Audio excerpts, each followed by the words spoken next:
This is Story Route Zero, a podcast where friends gather to talk of their travels through the good, the bad, the ugly, the funny, and even the confusing worlds encountered in games. We may not always know where we're going, but that's often half the fun.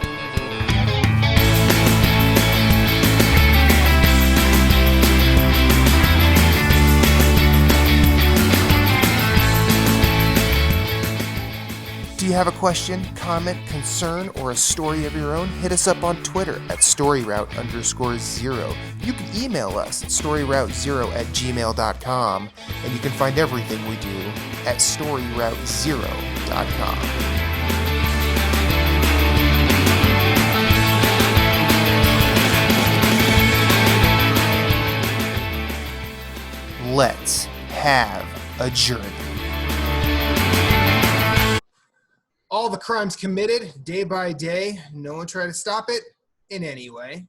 All the peacemakers turn war officers. Hear what I say.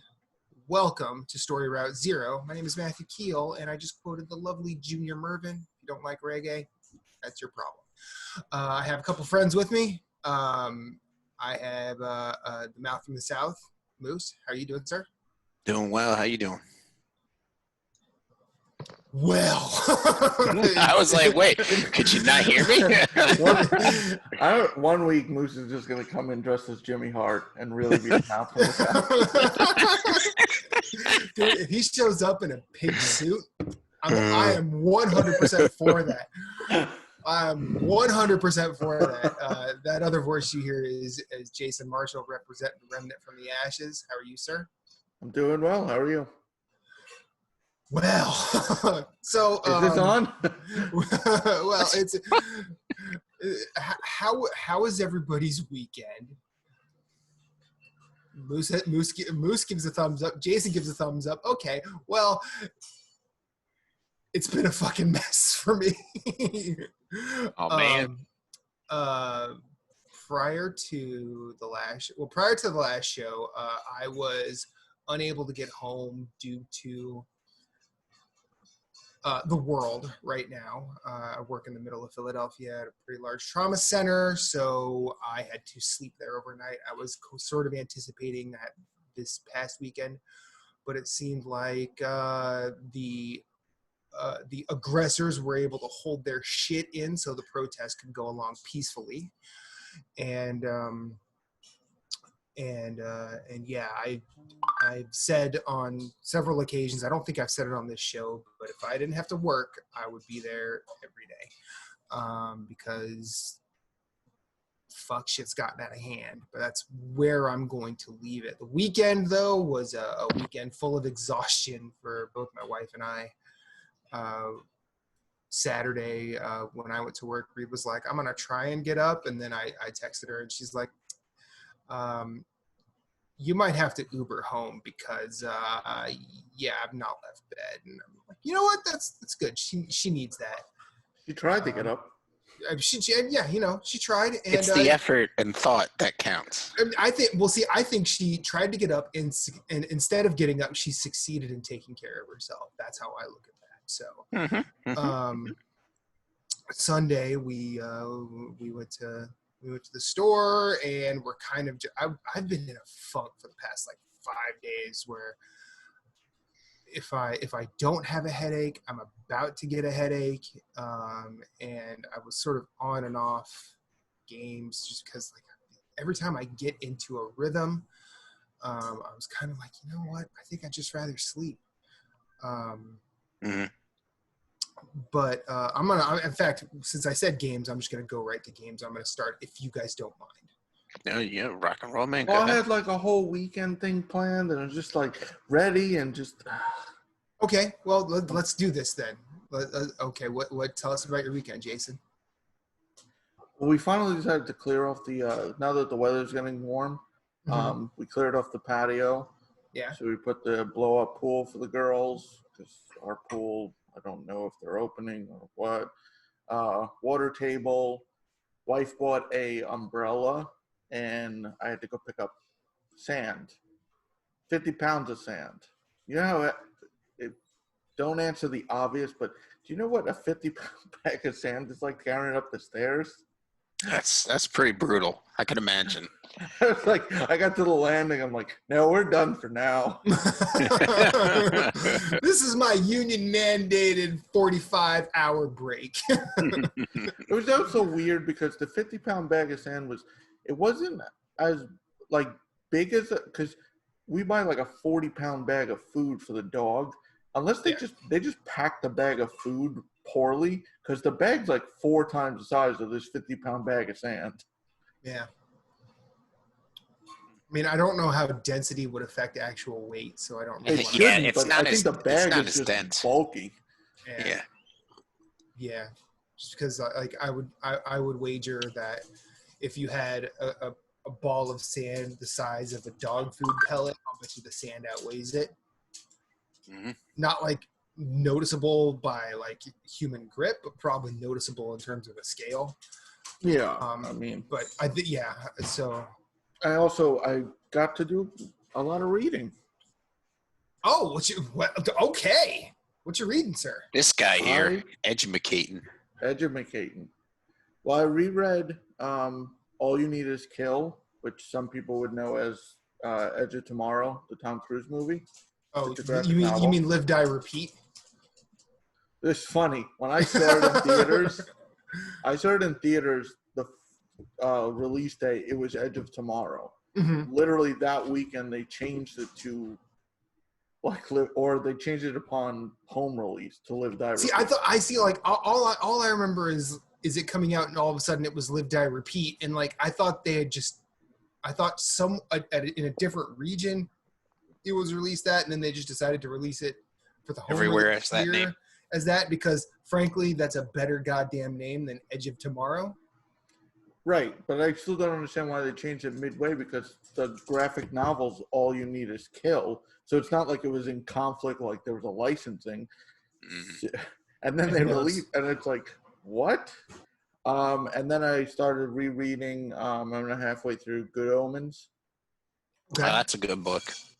It was a good show. It was a good adaptation. I need to watch that. That's on Amazon, right? Yes. Okay. It was David Tennant and Michael Sheen were the main characters. Very good. Nice. Oh yeah, that show. Yeah. Never watched it, but like I was also thinking trailers for it. They also did American Gods, but that was Stars. I don't think it's available on anything, right? Yeah. Okay. All right. Sorry. Kind of went on a tangent there. Same. One of the authors, American Gods. Yeah. Neil Gaiman. Yeah. Mm-hmm.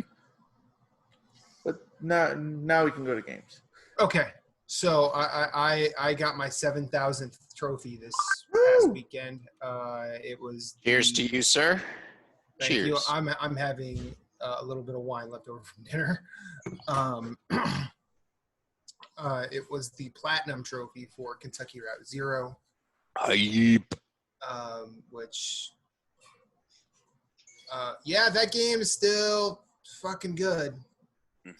It's weird playing it now, where we're at versus when I originally played it on the Switch earlier this year when it was released.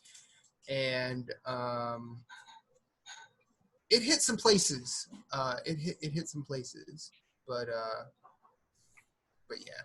Was it completely random and lucky, or lack of a word, that it was 7,000? Like, when did you realize? Well, I honestly, like, that's a good question. I've been planning the set. I had a plan for this. What my original plan for my 7,000 trophy was, and I had mapped this out to a ridiculous degree.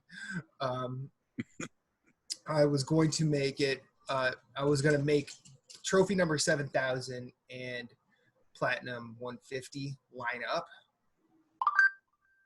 and then I don't remember what it was, but I think it was like I was trying to pad trophies because like I had a certain number that I needed to meet, and I was trying to pad trophies till a certain number to get that. But then I think it was either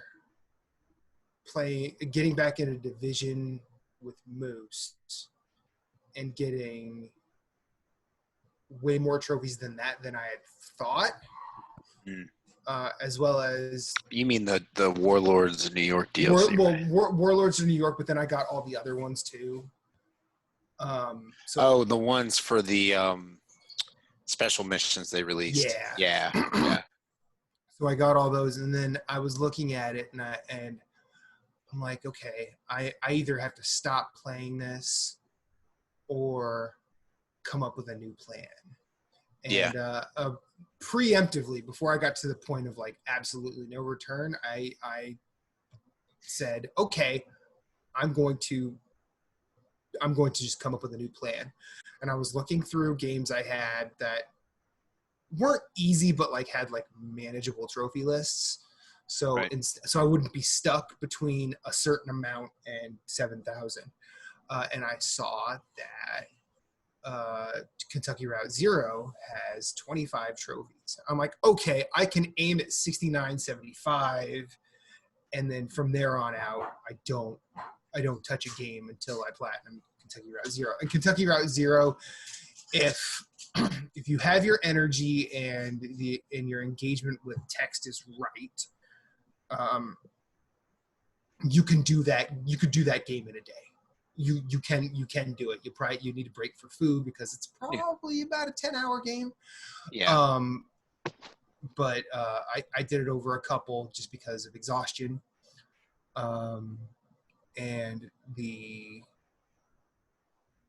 as much as I love that game, and as much as, forgetting what release schedules are, we'll probably put it on my Game of the Year list at the end of 2020. The trophies in that game are bad. Ooh.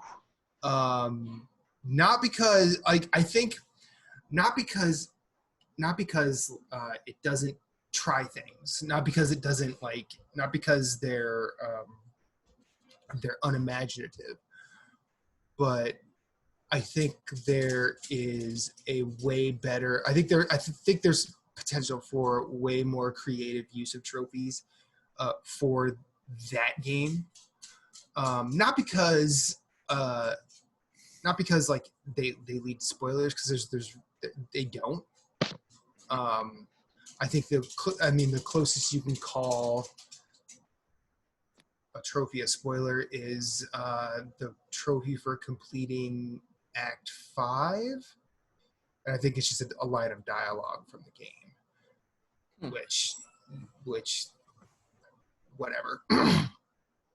But I think that as beautiful of a game that is, and I can probably say that if either of you started to play, you probably wouldn't like it, because Jason, you fell off a Thimbleweed Park real fast just because it wasn't your type of game. This game is a point-and-click adventure with about 5 times the text. I jumped into it a little bit, and I can echo that, Jason. You would instantly would be like, nope, negative Ghost Rider, I'm out. Started that I'm reading Good Omens, which is not a easy read, so people know that it's not the read. No, it's not. Jason won't play this because he can't read. No, I wouldn't say. Gun shooty, no gun shooty, no play. Shooty bangy bangy, no ready. No, not because not because you have problems reading, but because whoa. Jury's still out on that. Right. Right. I'm not saying that he doesn't have problems. I don't. You know what, Jason, you're an idiot. I'm just saying. No, I'm kidding. But actually, he could rebut that. He's like, yeah, I host a podcast with you assholes. Of course I'm an idiot. I mean, but asked and answered.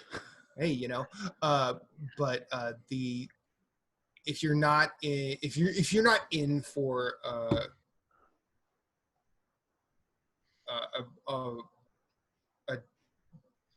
deeper story through text, then you're just not in. But I still think that story is beautiful, and I think that going for the platinum as quickly as I did actually showed a lot more space that I hadn't seen before, which I'm really happy about. But I'm not going to go through the trophy list and say, hey, maybe try this instead of this, because that's when you get into like, there are people that know that game better than I do, and I would probably be speaking out my ass more so than I already do. Well, I'm glad this trophy plan worked out better than your last one when you were trying for Remnant at a certain point and you accidentally got it. Yeah, I got an accidental platinum. But Which I would like to say is both and is not my fault. Yes. Yes. And it's somehow Moose's fault, but not his fault at the same time. Because like, man, I'm just running around shooting in the game, and it's like, man, I can't help you. Well, the funny thing is, like, I'm like, okay, how long has he been doing trophies? Like, did maybe the thought of it popping if you did it in somebody else's game, like, not enter his mind? But I mean, obviously it didn't, which is fine. It's like, right. But I just kind of chuckled at it. I'm like, oh, we had some journey for the Remnant Platinum. We did. All There three was of a us lot did. Well, there was a lot of not Well, Moose yet, but like I've got to get the platinum. But yeah, I'm back on the train. there were a lot of trophies that popped in other games, but not our game. And it was like, so which one is it? And then it's like, well, see, and see, in this trophy popped in Moose's world, so I'm sitting here like, motherfucker, I didn't expect that, like, because I think it was probably, and this I don't blame Perfect World, I don't blame Gunfire Games, I don't blame anybody involved with the making of that game, because I think there was a lot in that game that I was just like, it just sort of happened. Yeah. Trophies have got to be a logistical nightmare in a co-op game like that. Yeah, I was also gonna say that. Yeah, that's like when there's like a hosting situation. Mm-hmm. Yeah. I mean, I think that they just said, I think they probably went the route of relying on accomplishing a task rather than depending on who's hosting, because of the random generation or the procedural generation in that game. Because like, I don't know how many times I've beaten a Souls boss in someone else's game that I've not beaten in mine yet and not gotten a trophy for it, but that's also like not quite the same. That's a good point. It isn't quite the same because you're visiting. Even like more, I feel like in a game where you're more visiting, like Dark Souls, that's understandable where the trophy wouldn't pop. And like Remnant, it's more like co-op is welcomed. Not that co-op isn't welcomed in Dark Souls, but you know what I mean? Like Dark Souls is like, play the game by yourself, but if you want to have co-op. Whereas in like Remnant is like, play the game together with somebody, you know? So like games like that, if you could throw a game you're playing into one of those two categories, you can kind of figure out whether your trophies are going to pop when you're playing with somebody else or not, you know? Yeah. The only other thing, well, I'm going to mention a couple of things in brief, just because I have to. I ended up finishing between when we recorded our game club and now, I ended up finishing Obra Dinn, and I regret not finishing that game for the game club. That game is something special, and I'm definitely going to go back with platinum. I didn't get all the fates. I just got enough to complete. And yeah, that game is fucking cool. The other thing I'm going to mention is I'm back in Darkest Dungeon in a way that I did not expect to get. I put it on my Vita, or I reinstalled it on my Vita to just sort of jump back in, do some side scroll random dungeons and just see what happened. But then all of a sudden I figured out some things that I did not know before, and I became focused in a way that I was not prepared to, and yeah, so hopefully sometime in the future that platinum will join my collection, because that game is really fucking good. Is it a rough road? Darkest Dungeon? I think it's a long road. A longer road than tough. Yeah, it's I think the entry, the entry requires a lot from the player. There's a lot of examining what you have in front of you. Like, for example, I never knew about, well, and I'm not saying that this was the fault of the game. I think this is probably the fault of like me not trying to access it and trying to just kind of just keep moving. But like there are ways to upgrade just about everything in that game, and I'd never really engaged with it before. Now I'm engaged with it and I'm starting to see, oh, wait a minute. Instead of relying on the game throwing me people that fit to a playstyle, I can just change everything around me. It's not exactly easy or cheap for game currency to do, but it's something that you can sort of aim at now. And figure, and like I didn't realize you could upgrade like all of the buildings in town, and this is probably because I played it in very short bursts. Yeah, so you're not like messing around. You're not Yeah. exploring. You're like going to the dungeon, back. I'm like, I'm gonna go fight something. back. Oh crap! Everybody died. Oh well, we'll try again. Everybody died again. Oh well. And then I started really getting into like trying to make my squads better and trying to worry about squad composition and squad progression.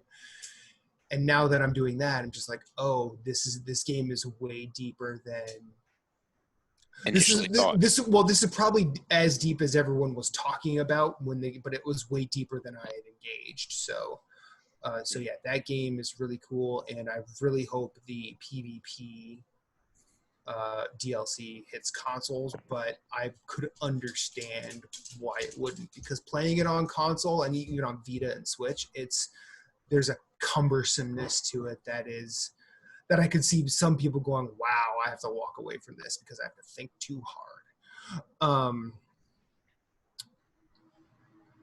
But that is definitely a console player's problem rather than PC players. But the other thing I'm going to talk about is I'm back on. I picked up the Moonlighter DLC and started that today, and motherfucker, they changed that game in a lot of cool ways.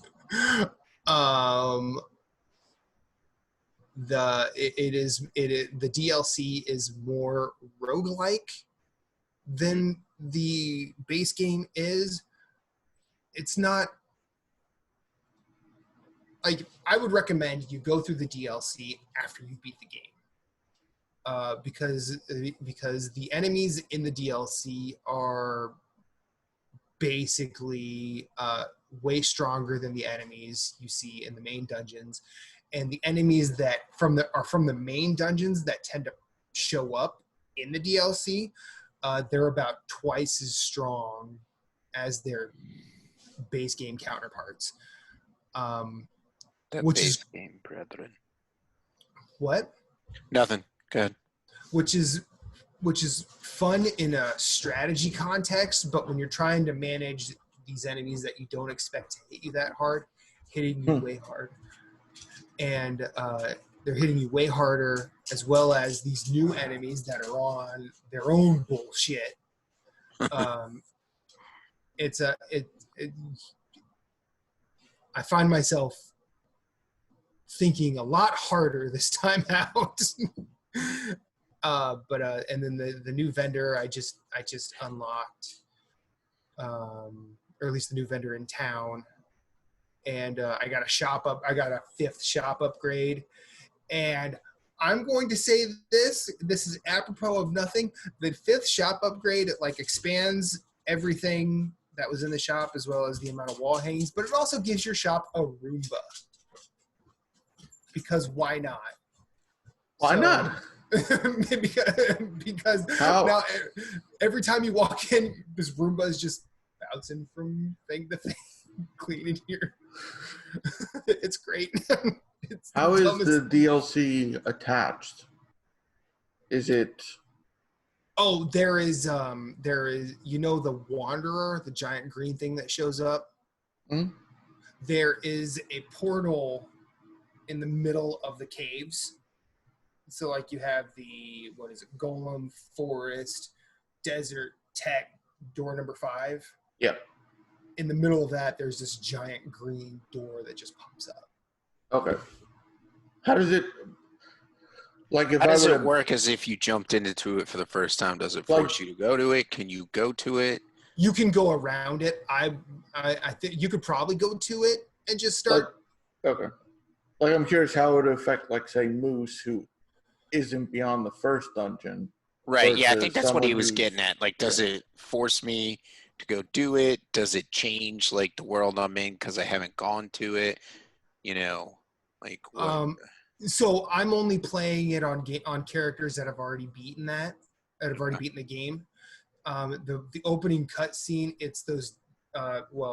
We spoiled the shit out of this game in our first game club, but it's the Destiny guys that show up and they basically tell you about it, and they walk you over and yeah. It's almost like it would seem like it would be like Division's Warlords of New York, whereas you don't have to interact with the DLC unless you go there. It's like you're saying you could avoid that and just go do the other dungeons and hang out and have a good time and then take on the DLC whenever you want.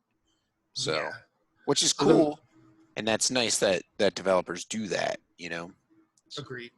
Because I'm curious if you could access it and then finish the base game and be like more OP in a sense? From what I can tell, no. Okay. There's a vendor, I think, I don't remember, it's an interdimensional vendor that he's in a black cloak and he'll give you different health potions that you can take out of the dungeons, but if you find blueprints for weapons, those weapons do not leave the dungeon with you. Oh, okay. And from what I could tell, they were about 2 to 3 times as strong as my fully upgraded gloves and fully upgraded bow. Okay.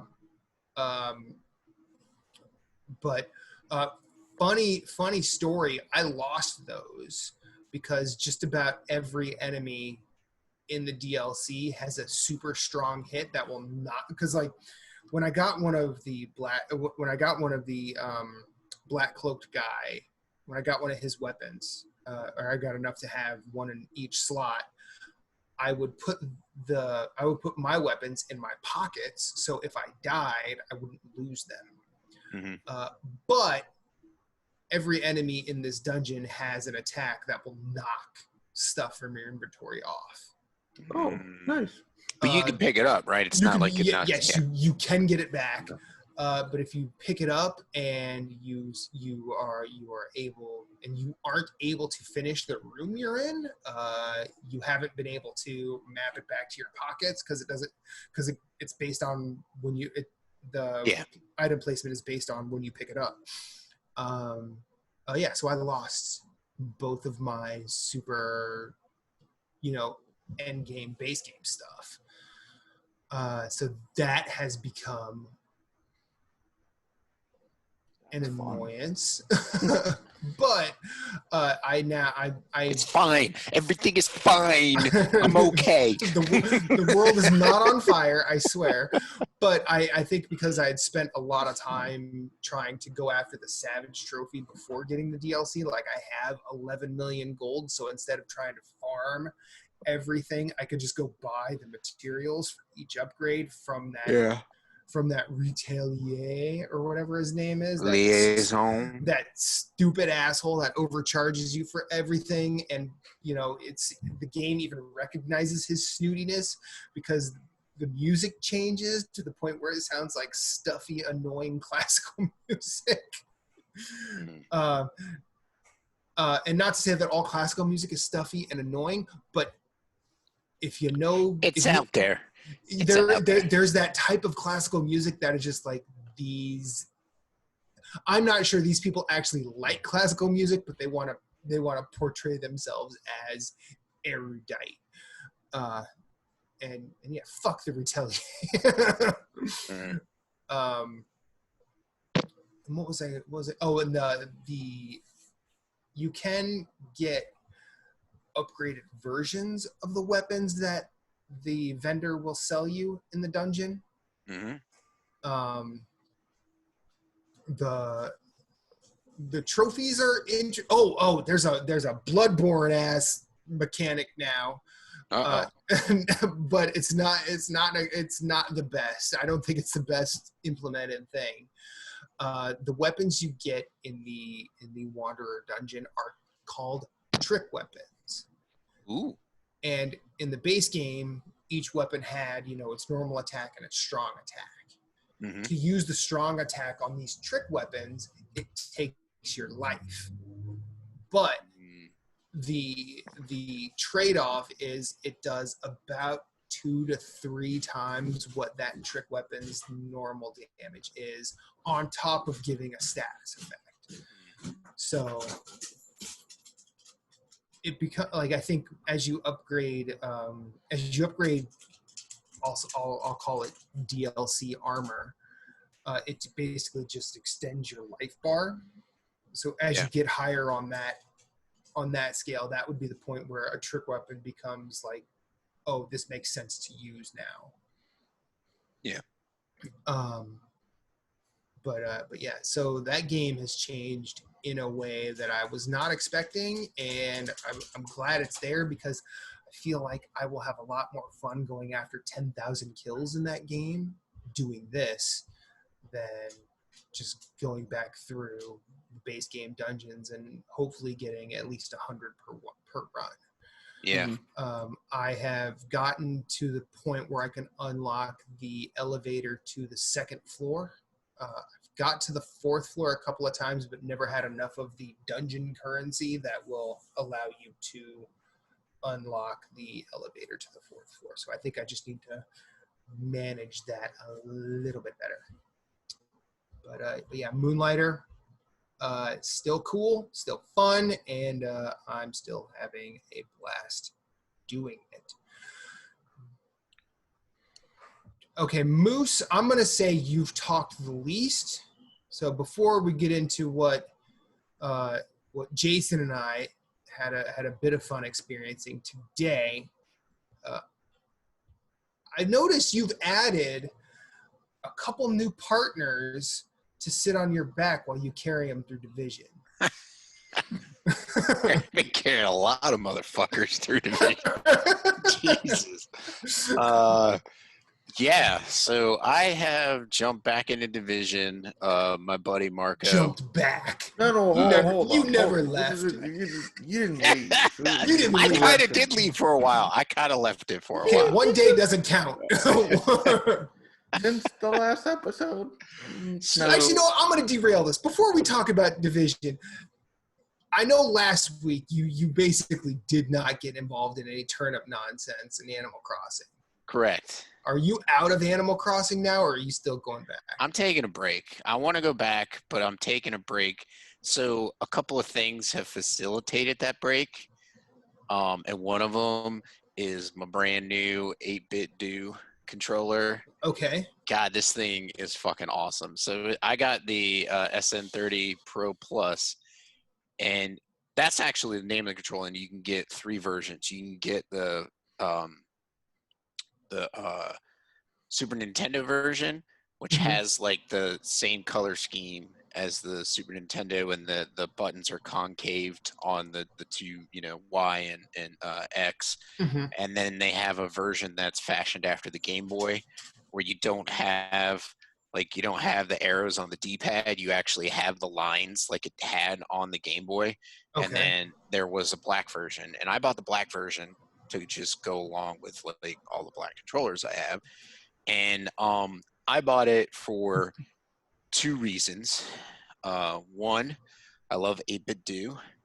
Their controllers are awesome. I've talked about their previous one. It's not the Plus, it's just the SN30 controller, which is amazing. It's a great controller to like if you want portability for a fully functioning controller to like throw in your bag and take with you on a train and like, you know, or whatever. I played the vast majority of Breath of the Wild with that controller because I would play at work during my lunch breaks, and I had a stand. I would sit my Switch on the stand. I would plug it up so that it had charge, and I would just sit there and play with the controller, and it plays so well with Breath of the Wild. But I found that it doesn't really play well with shooters like Risk of Rain 2. And so I bought this controller because I love 8-bit Do, and the second reason I bought it is because it has turbo button functions. And so for all those cheats you want to use, right? It's not really cheats. It's just I'm fucking with you. Right. No, I know. To be honest, like so like you can set a button to turn to be the turbo button. So you hold the turbo button down, and then the button you want to be turbo, and it'll turn on, and then you just hold that button down, and it's got turbo pressing. So it's really cool for Animal Crossing when you are like doing the crafting. You could just like hold the button down, your crafting's done. Yeah. Like it's really good for when you're digging the rocks. So like you can just hold down the digging and it'll just dig on the rocks, so you don't have to tap. I haven't tried. You got it. It derailed you from playing Animal Crossing. I'm getting there, Jason. Okay, this is a nice story. But it's my turn to talk, motherfucker.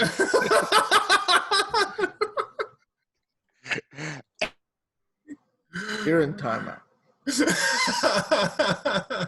Did you just mute him? I did. I can't unmute him. Yeah, no, I can. Oh, you can? Well, unmute him then, so he can finish his story. Stop. I can. Okay, now, okay. There. Okay, I'm done. I'm done. So I haven't tried fishing, but I could imagine that like when you're waiting for the fish to come, you just hold the button down, boom, you're tapping the button to catch the fish. So I really bought it for Animal Crossing, but then I was like, I'm going to try it with Risk of Rain. So my thought process was, so Jason knows this, you know this as well. The first character you start with, the commando, has, you know, 2 pistol fire. He fires 2 pistols. Okay. And my thought process was, well, I'll put that on auto turbo, which means you basically press the button once, activate it, and let go of the button, and you're automatically shooting. Okay. But I couldn't get the button to work. And then it was like maybe 6 sessions later. Like, I mean, this controller is really comfortable. I played like 6 or 7 sessions with it. And it wasn't until later that I realized you wouldn't want a continuous hold down on a turbo button, because if you're shooting and you start to sprint, if you're still shooting, you stop sprinting. So like you can't sprint in the game if you constantly are shooting your guns. And so I was like, well, that doesn't really work. So I can't use that function of the controller. But if you've held a pro controller, this controller is more comfortable than a pro controller for me. Like it's just it's got like the triggers are more comfortable. The handles on it, like the bottom parts, are just more comfortable in the button layout. And so it's also the analog sticks are symmetrical like a PlayStation DualShock 4. And it's just like, I love it. I feel like and the D-pad, I can't wait. I haven't used it yet, but I can't wait to use the D-pad in like 2D games. Like, you know, like I know you've used it with Meat Boy, the previous, the 8-bit Do, just the regular SN30 or SF30. I have the SF30, to be honest. 8-bit Do has a really good D-pad. Yes. They make a really good D-pad. Yes. And then you can plug this into your computer, and you can remap buttons. You can totally like turn on a turbo mode. You can do macros. You can you can also set the sensitivity of the analog sticks, which I didn't touch. And then you're on PC, but not Mac, because I only have Mac in my house. You can set the sensitivity of the triggers.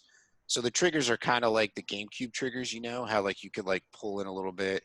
Mhm. And so you could totally turn that off if you just want to like make it like a quick press of the button, and the button's pressed, instead of like you have to pull really long to hit the button properly. But so played a lot of Risk of Rain 2 on my Switch Friday, actually.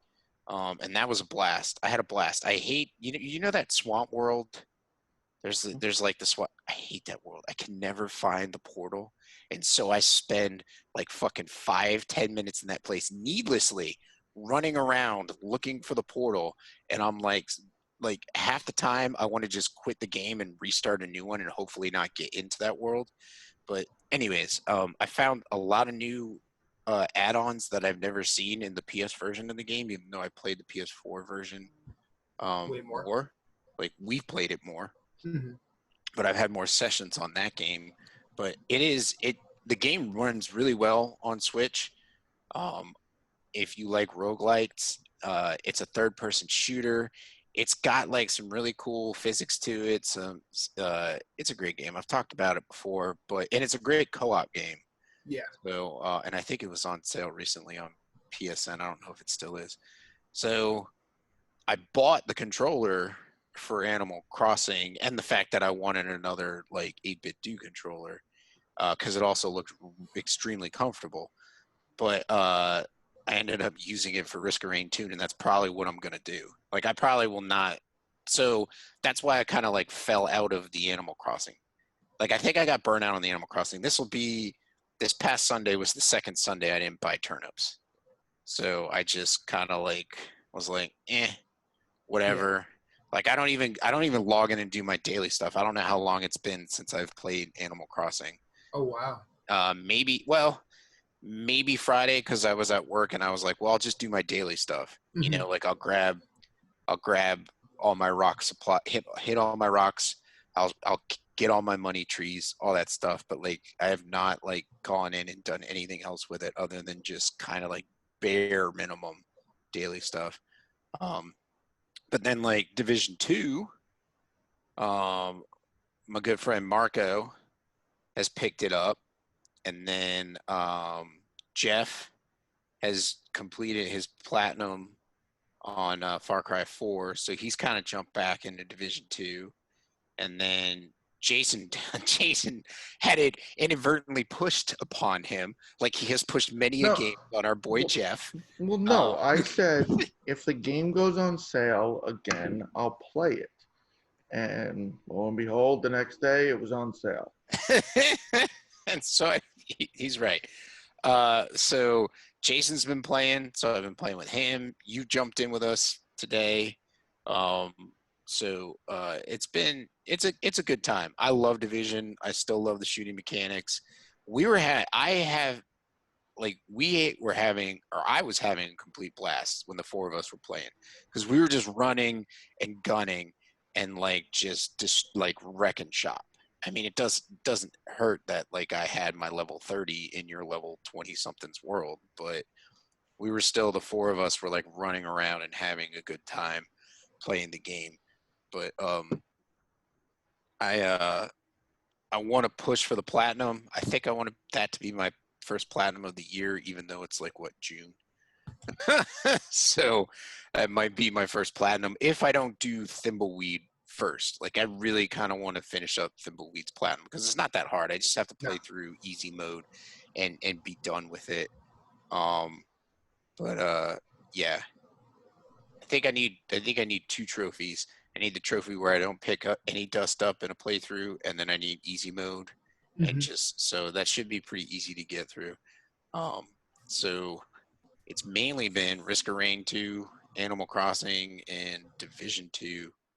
Oh, Borderlands 3. I played some Borderlands 3 because Jeff jumped back into Borderlands 3 because he was playing the DLC. So I jumped back into that, and I don't know with that. I don't know where I'm at with that because I feel like I'm kind of lost with the build I have for my flak, which is a hunter beastmaster.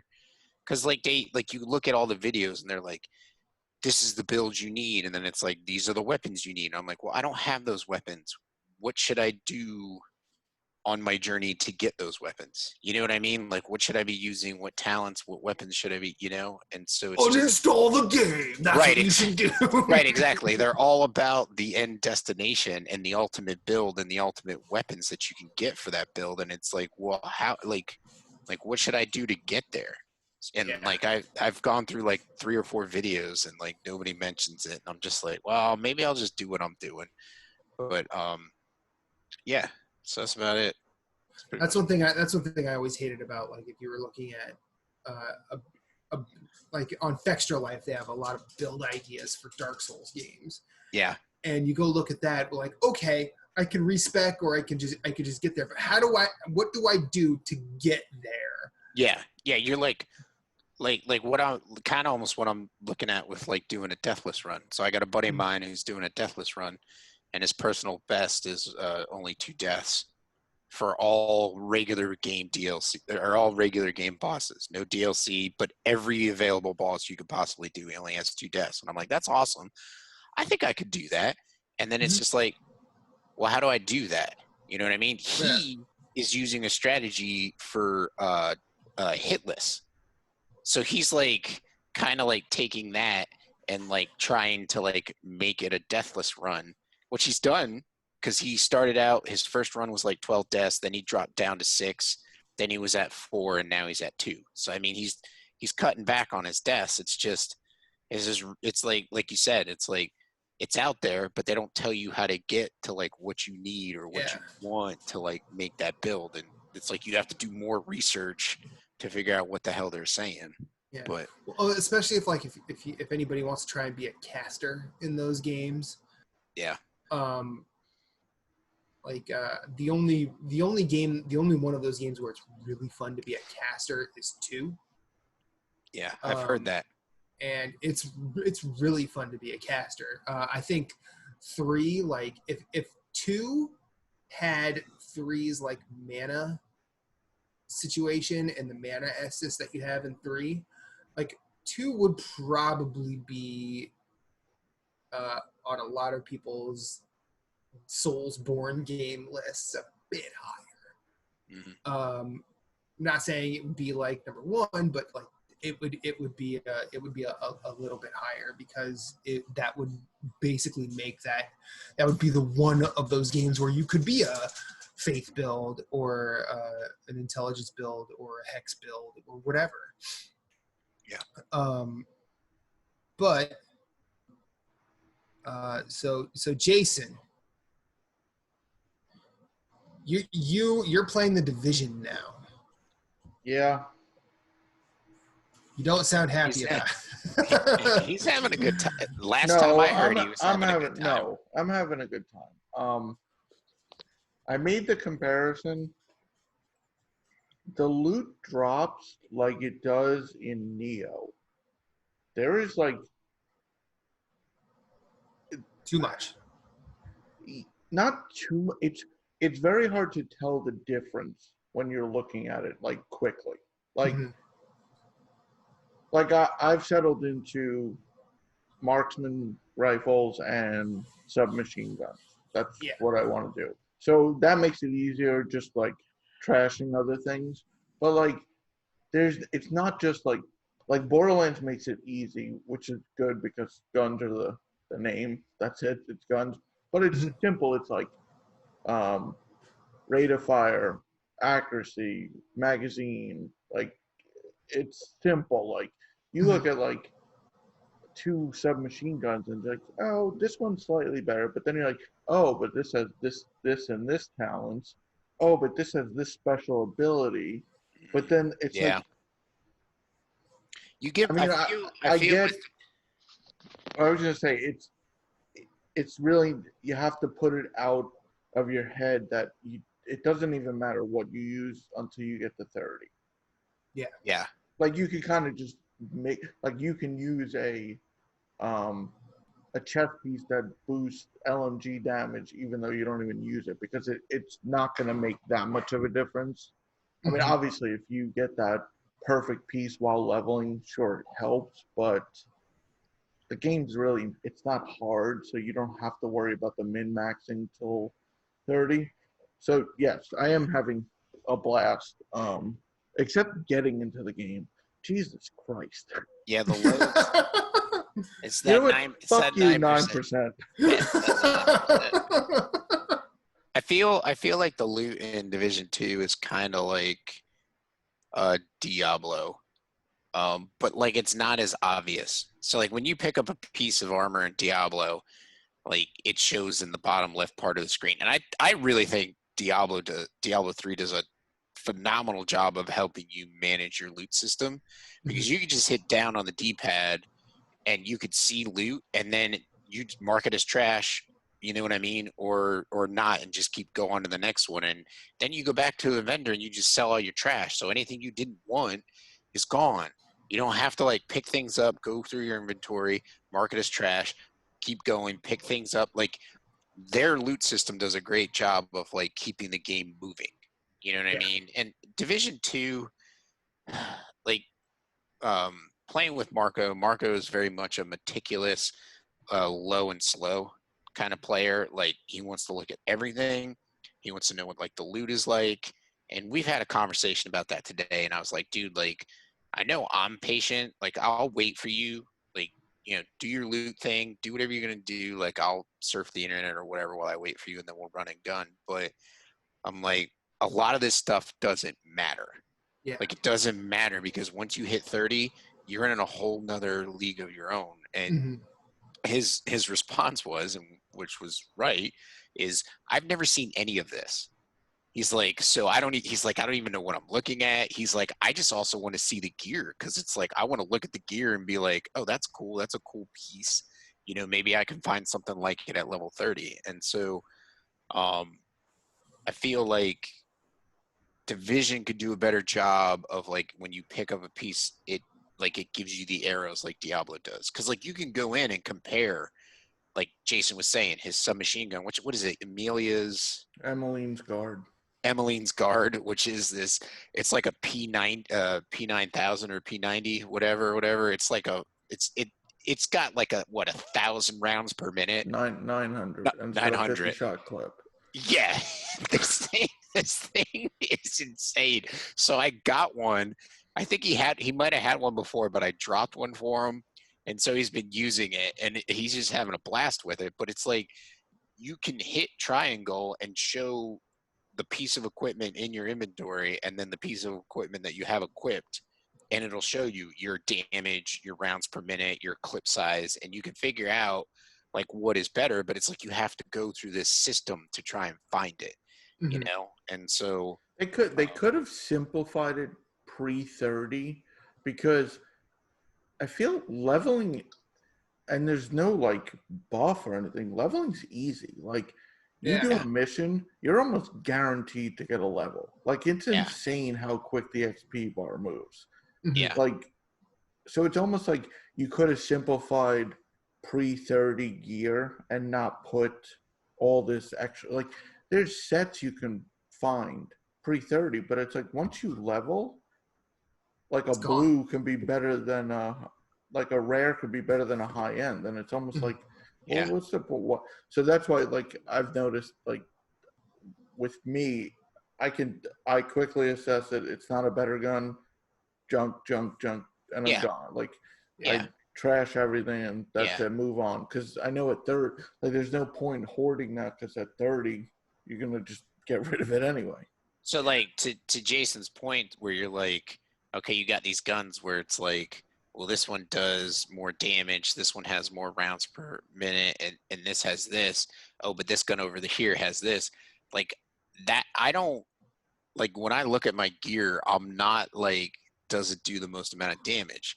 Because I'm very situational with my guns, and that's kind of what I like about Division 2 is like it tailors to your play style.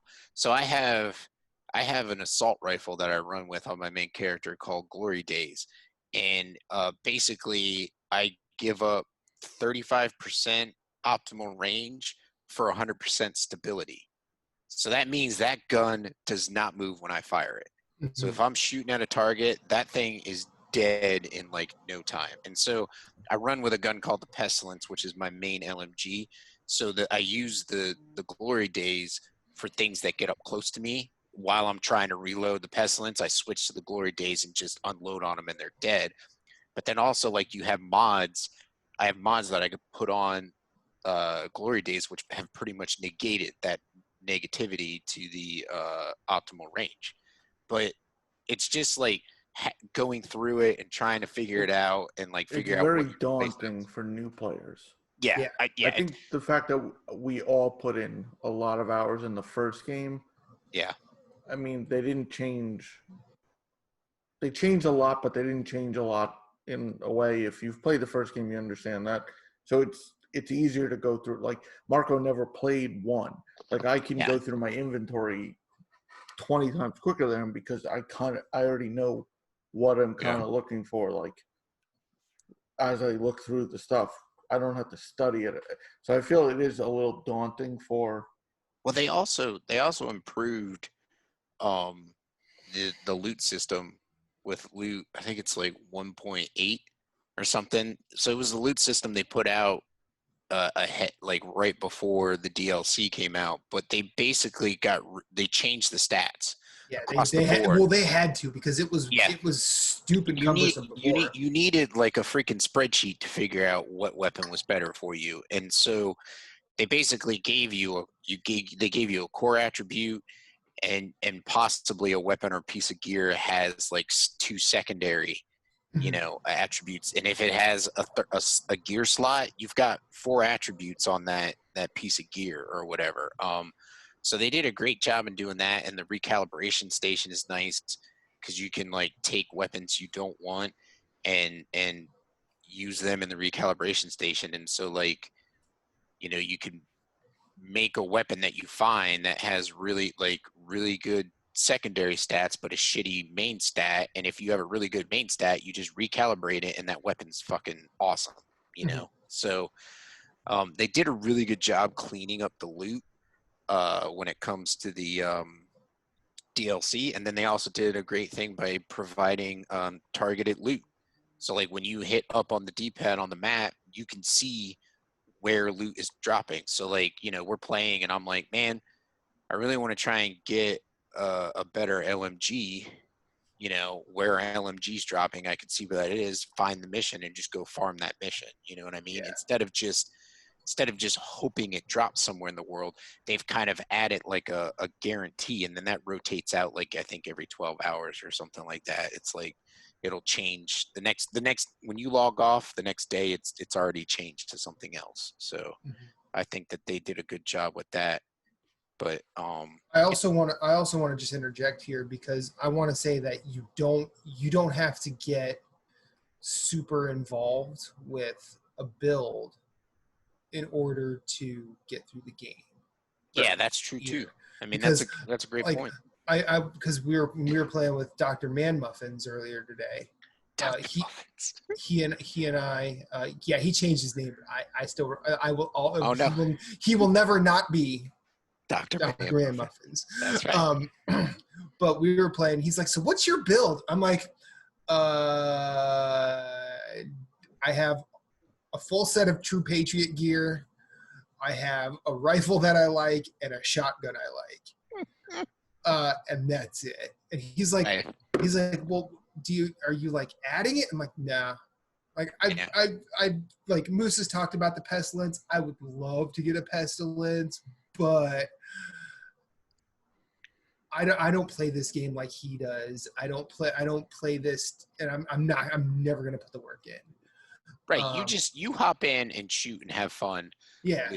And you're done. Because I know you did the DLC. You have the manhunt, which is at the end of the DLC, the end game stuff. And then I would be shocked if you ever jump in again. I mean, so I was like, I'm good not playing. The only time I'll play is if Marco or Jason or Jeff are playing. But now season 2 comes out a week from tomorrow.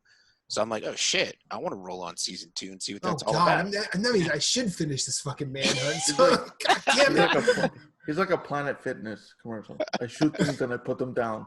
I shoot things and I put them down. Right, exactly. Like, That's a should Planet them Fitness put them commercial. down. I feel like they're marketing the wrong thing.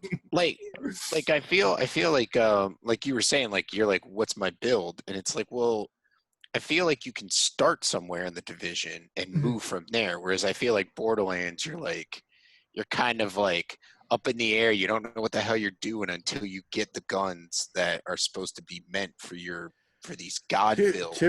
To be fair, as someone who has played more Borderlands, a lot of those build guides are made by people who have been farming the different mayhems.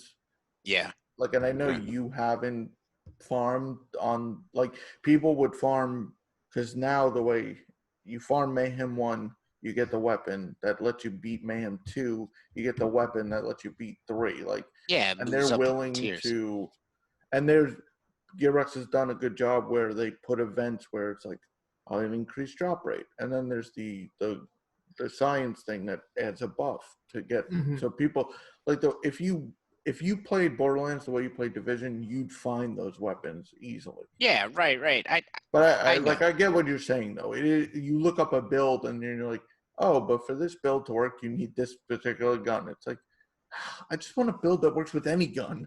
Right. Yeah. Well, that's kind of what I'm after. Or not even just give me a type of gun. Be like, this build worked great with assault rifles.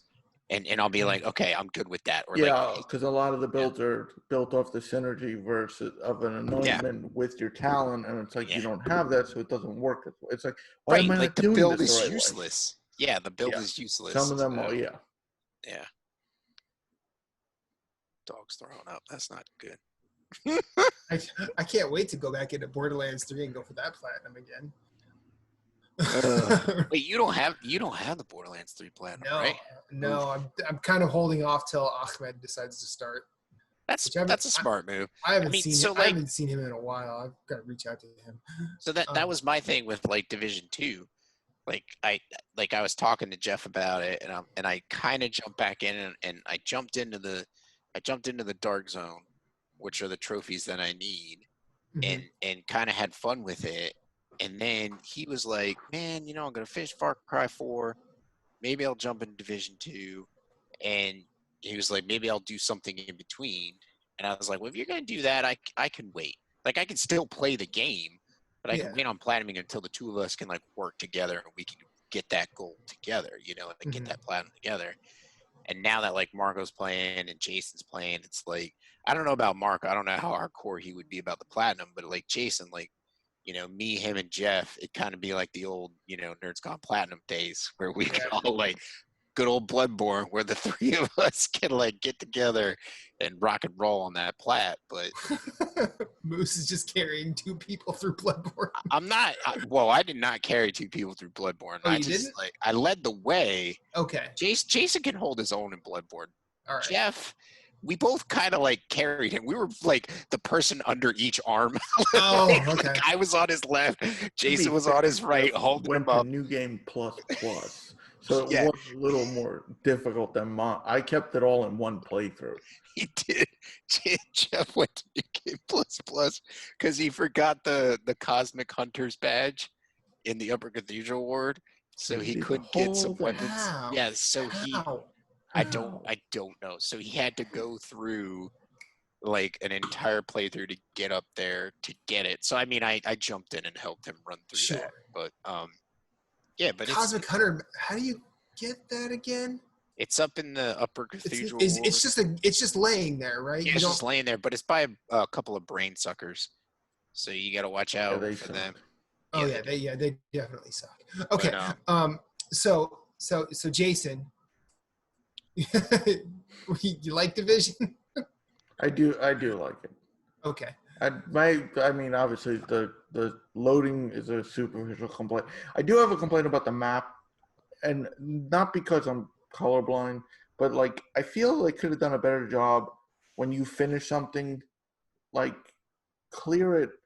Like the map never looks like it's cleared. It never looks like you've made any progress. Like, It never. I understand. I can tell the missions are done because they're grayer to me. Mhm. But like, I'd want it even more. Like, I mentioned it to Moose. I think Division 1, the map was far superior. The way they handled it with, you can clear stuff, you can show everything. There was that list that you can go through so you don't have to scroll all around the map. I don't know why they did away with that. Like, I thought that map was perfect, but I am liking the game. I think this is more. I think because this is even more service oriented than I one. get that. Like, Yeah. because there's call for help, you're going all over. Like, it's so I get that. But I feel like what they could have did is like even made it like completely different shapes, like not even colors, like be like, because I think it's what, a hexagon, like when you want to do it and it's lit up, and then when it's done it's still the same hexagon but it's grayed out. Yeah. Let's like change it to like a, you know, like whatever, a circle that's green to say you've Division done. 1 had a literal checklist. Yeah.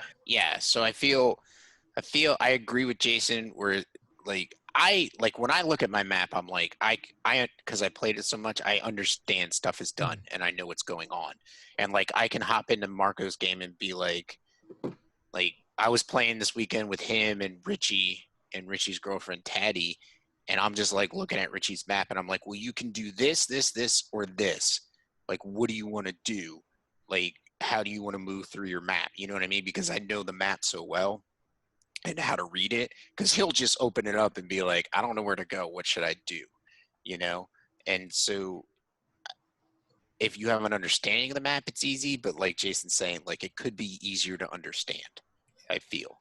I mean, whenever I get back into it, I still have to sort of refamiliarize, like, okay, wait a minute. What if all right, that's all manhunt stuff. That's all okay. Yeah. And then like I was doing, like I slyly hid that today because I was being completely stupid because I was fast traveling to everywhere you guys were, and I'm like, why can't I see them on the map? It wasn't in Jason's game, but I figured that out on my own, and nobody knew. So Oh, that's great. So yeah, That's great. and I feel like that's more my problem than the game's problem. I would say that is more your problem than it is the game's problem. Jason, I want to move on to that wonderful game from 2019 that is right behind you, called Remnant From the Ashes. Yes, they released the long-awaited DLC for consoles. And oh man, I like how I say Remnant and Moose just leaves. They made a mode that's a roguelike. More or less, yeah. Yeah, I mean, so for those who have played, you select survival mode. You start off in your striped underwear and tank top. Mm-hmm. I'm down for that. It's striped underwear. So it's like a typical Saturday night for me. Yeah. All right. Yeah. Why wait till the weekend? You don't know what I have on. Dude, I'm working from home, so I put this shirt on to get on the show. You have a sidearm and 1,000 credits, and you can purchase a limited choice of guns, some mods, sometimes necklace or rings, consumables, some armor, but you only have 1,000 credits. So it's usually like you can get a main weapon and a mod, or maybe the weapon and a piece of armor. You can go for a short gun and a long gun. Just the way your mother likes it, Trebek. Yeah. You zone in then, and so I've seen you could start in Earth, Rom, or Corsus. I think that's or the jungle. What's the jungle? The one with the Y? Yarra? Yara? Yeah, Something? that's it. Yeah. So you'd start in it's random though where you're going to start. Mm-hmm. You've heard us talk about Risk of Rain. There's actually a timer. When the timer reaches 0, the enemies get stronger. The difficulty increases. Which is interesting because if you've played Remnant, you want to explore everything because you want to find everything. And in this mode, enemies will drop traits. Traits aren't earned like they were in the base game. So the more enemies, the better chance you have of getting a trait drop. I haven't seen weapons drop from enemies. Only I've found them. Yeah, I found a couple today. And it's recommended that you've played the game because with the timer, you kind of have to know how to do the bosses. Yeah. But it's interesting because if you don't start in Earth, you're at an advanced stage of the game with less gear than you normally would be. But I think that they've scaled it correctly. Right. So I guess if you're still on Corruption 1, it's not as bad. But I've gotten to some bosses and I've almost at Corruption 4 because I explored too much. Mm-hmm. So I'm rocking around just with an assault rifle in my underwear. It's not easy.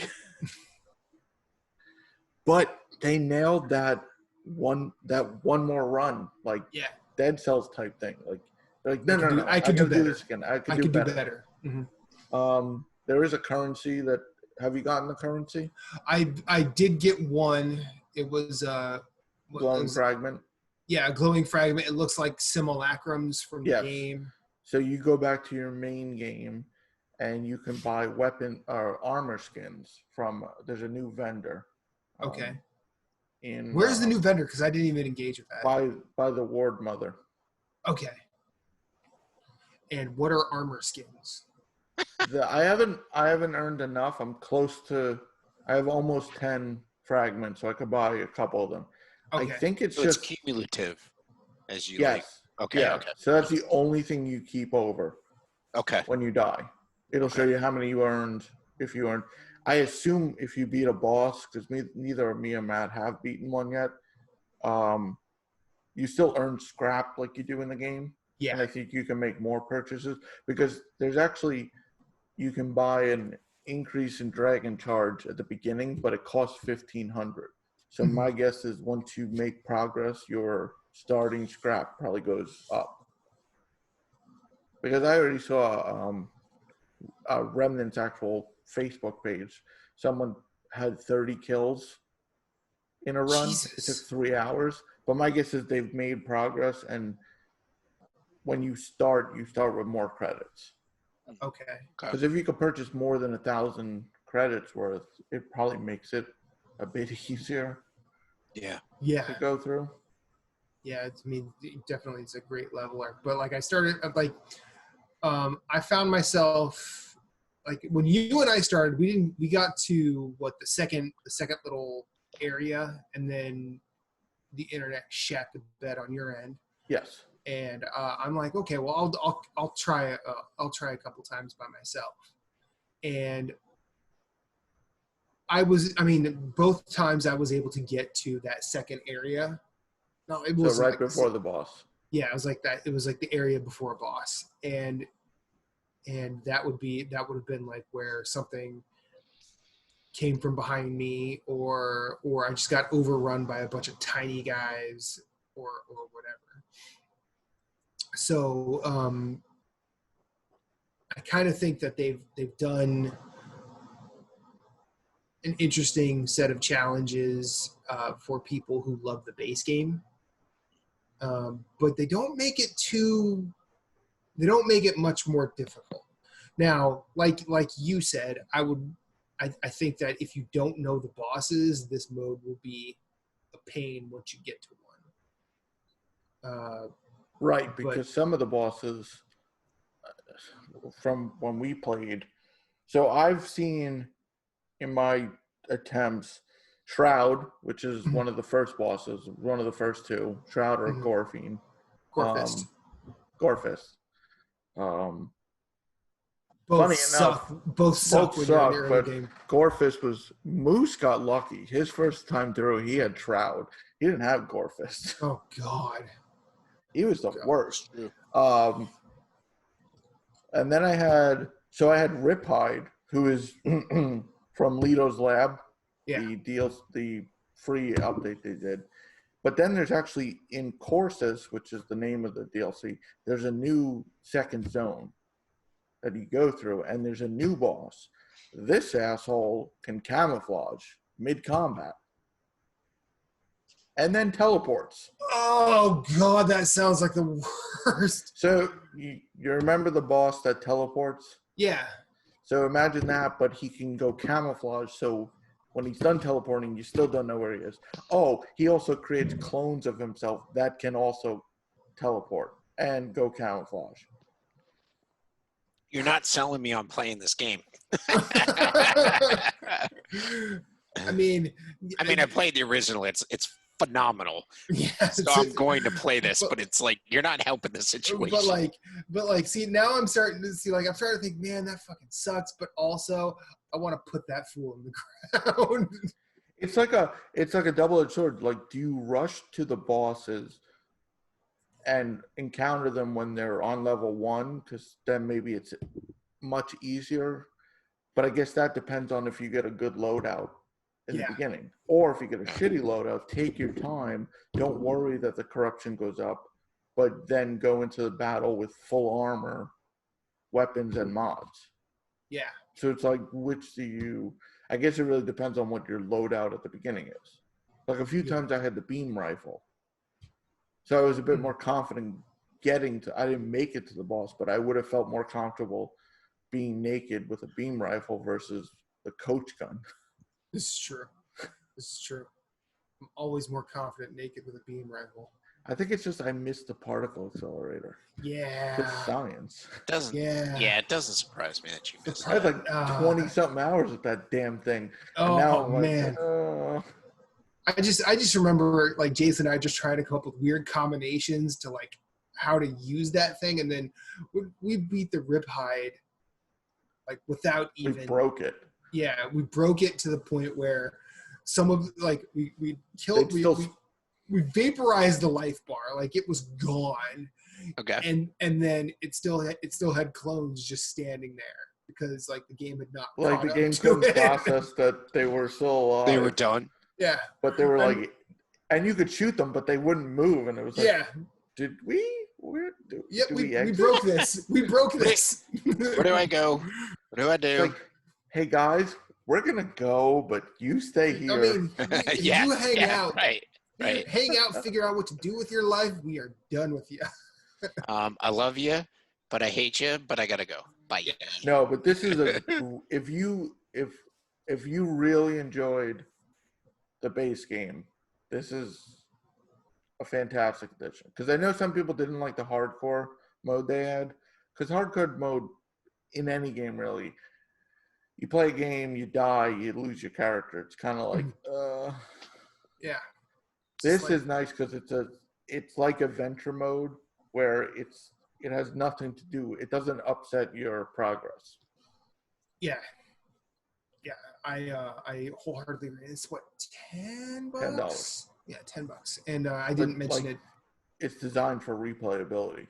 Like and the whole thing. It's just, it is completely replayable. The Moonlighter DLC is $7 right now. Okay. I just want to say that because I didn't say it before. But yeah, so played a few other things too. What else you got? So I played Treachery in Beatdown City. Yeah, how you like that? It's interesting. So it's a turn-based beat 'em up. Yeah. So I don't know if you've seen any of this, Moose. So it looks very NES Double Dragon. Yes, it looks to NES. It looks like I've seen the art style and I've looked at some screenshots, but I haven't seen video. So go ahead. So Jason. combat's similar to an RPG where you select your attack, but you have like a focus meter, so you can select multiple attacks till you run out of focus and do a combo. and then you block or do a defensive move, but it also, you have your focus meter to take into account. And it's interesting how it's not just it actually says when you load the game, don't button mash or some combination of that. And you're not, because you're selecting, you're selecting attacks. You're not, and your weight, it's interesting. It's a turn-based beat 'em up, which is probably one of the first of its kind. Okay. It is a JRP beat 'em up. That is what it is. Okay. It's. I'm down for that. I like beat 'em ups. I like JRPGs, turn-based. I could be down. Okay. Like, I mean, I think earlier in the year I said that that Streets of Rage 4 sort of eclipsed it for me, and I think that's more because like I was not ready for what Treachery and Beatdown City delivered to me. The humor though, it's something. I don't think it's for everyone. It's well, you have to rescue President Blake Orama. Blake Orama. Yep. Nice. Yes. And I'm pretty sure the dirtbag mayor, I don't know why, but I immediately thought Mike Bloomberg from New York. It's either, is it Mike Bloomberg or is it Bill de Blasio? I saw more Bloomberg because they said money bags. I don't think it's definitely Bloomberg then. Yeah, it's definitely Bloomberg. But like some of the stuff, like it's so like the first enemy you face is Ugly Joe, but then you find out his name is actually pronounced Oulé. It's French. It's not ugly. It's Oulé. That's funny. And then he's like, you shouldn't judge someone right away. And then she goes, but you thought because I was Spanish that I was the cleaner. And he goes, oh, good point. Damn. Yeah. Yeah. More Warcraft. Still Cool. enjoying that. On the Switch front, playing a little Phantom Doctrine. Enjoying that. We announced That's our the next, episode will go live. next book club the game club, but that's our next month's game club. A game called Strikey Sisters. It's a brick breaker game, but you control the character you control. You actually have to hit the ball. It's not just a bounce off a paddle type thing. And there's also enemies that can attack you as you do it. Like you can swing at them or direct the ball at them. So it's not just bricks you're breaking. And then you get power-ups like the games. breaking bricks and breaking faces. Yep. And Atomic elbow drop. Is this sort of like Creature in the Well then? no, it's designed like a brick breaker. Like it's just a level top. Like Sure, but does it have some of that, like where you're trying to line up shots? Somewhat, but it's also the randomness of like the ball just starts going supersonic speed, and you're just praying you can hit it in time. Okay. We mentioned Borderlands. Started Borderlands 1 on Switch. Ooh. How'd that run? So you bought the whole collection, right? I bought the whole collection. Of course you did. Well, because you can buy them. I apologize. You can buy them individually, right? Yes. Okay. So and then the whole so it's like what, 20 each, and then the collection's 60? 50. 50. 50. For all the DLC for those 3 games. 1, 2, and the pre-sequel. That's like 150 hours worth of content. That's At like least. It's an insane amount of content. Insane. Okay. It controls. It plays well from what I've experienced. It's actually one of the better ports, like that and BioShock, because what's Outer Worlds apparently is not great on Switch. I've heard it suffices. It runs fine if you're okay with. It's almost like I hear it's like The Witcher, where I know people who've played The Witcher 3 on Switch. If you don't care as much about the looks, it does run. Yeah. But I don't know. Outer Worlds, like the colors popping and everything, was kind of a cool attraction to that. And if you're missing out on that, yeah. But that would be a cool game to play portably. But no, Borderlands 1, it runs fine from what I've played so far. And you're exclusively playing that mobile, right? I believe Yep. you stated you don't use your dock. Okay. Nope. And it's like smooth sailing, right? Yep. Cool. Okay. Good to know. What else? And on PS4, Division, Borderlands, Days Gone, working away because that's platinum. That will be platinum 100. Cool. Because you're at 99, right? I am at 99. Nice. Got 99 platinums and something ain't one. I don't know. My name is Mayo Ain't One. But I think it is. Oh, It's probably 2. It's probably 2. It is 2. not probably. It is 2. Actually, no. We can say, you know what? We got 99 platinums and Hannah Montana ain't one. Yes. Okay, there you go. All right, there we go. All right. Nothing against Hannah Montana, but yeah, that game is just whew. No. That's about. Yeah, that's. I've been playing quite a few games. Good. Nice. That was kind of 2 weeks worth because we had Game Club last week, so that was last week. Yeah, mine was like 2 weeks worth. I do want to get Yet to it's still all Moonlighter. Division. No, I'm kidding. I do want to get to I'm Moonlighter, kidding. but I think I'd get more through most of the platinum in Moonlighter before I got to DLC. Mhm. Specifically, like the speed run and the flawless. The rest of the stuff, like you said, I think the kills makes it easier when there's new content, so you don't feel like you're just grinding the old stuff. Yeah.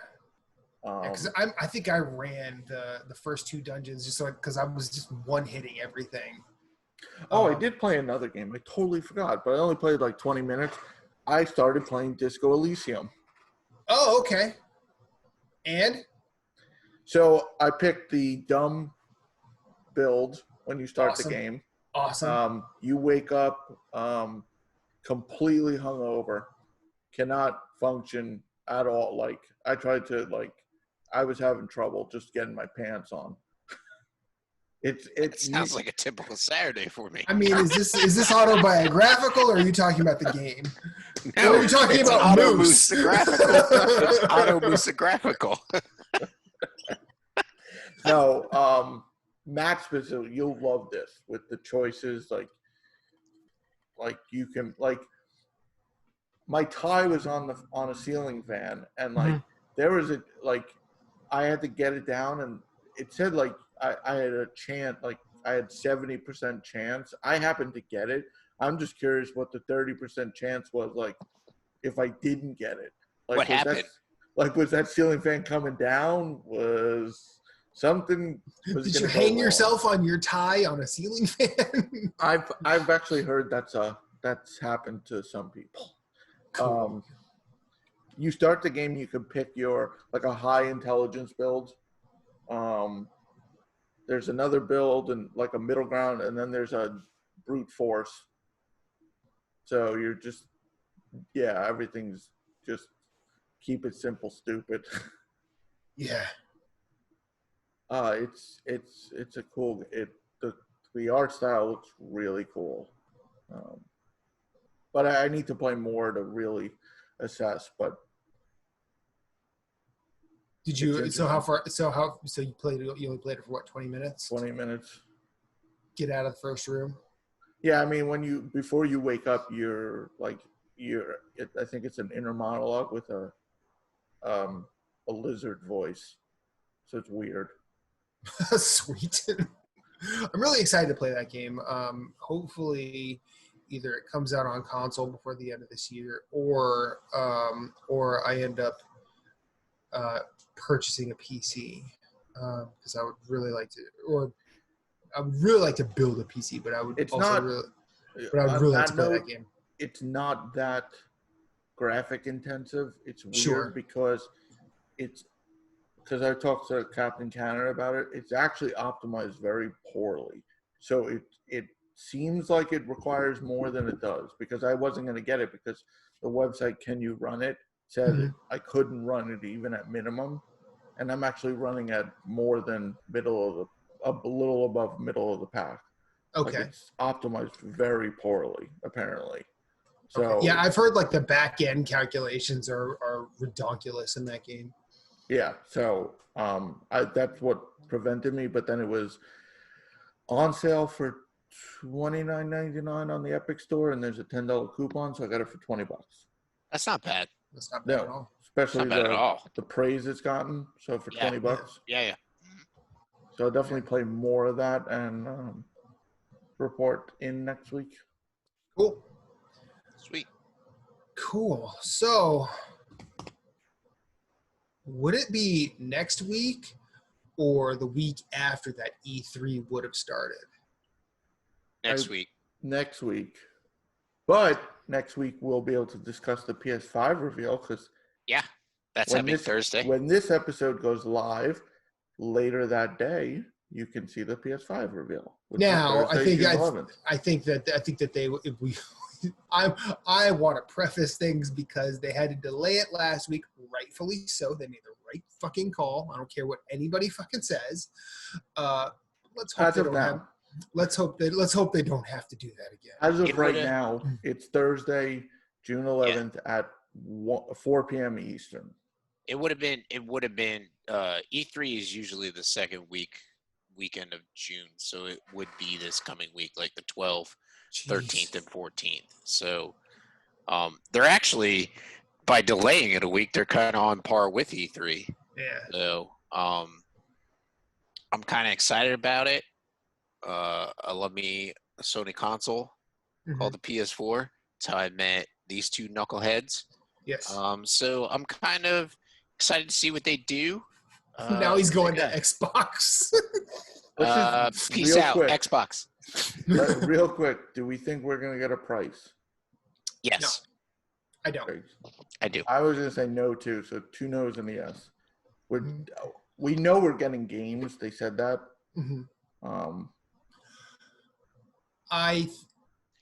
Okay, so hold on a second. They've announced prices at E3, which is this time of year. Yes. Before. What makes you both think that they're not going to announce a price? I think it's because it's a first reveal in a sense. Because I don't count the GDC thing, because that was more of a tech thing. But this is, they've been delayed so much. I think this is more just, they show it off. They showcase some launch games. They say, I don't even know if they give a release date yet. I'm going to say no because I'm basically like what Jason said.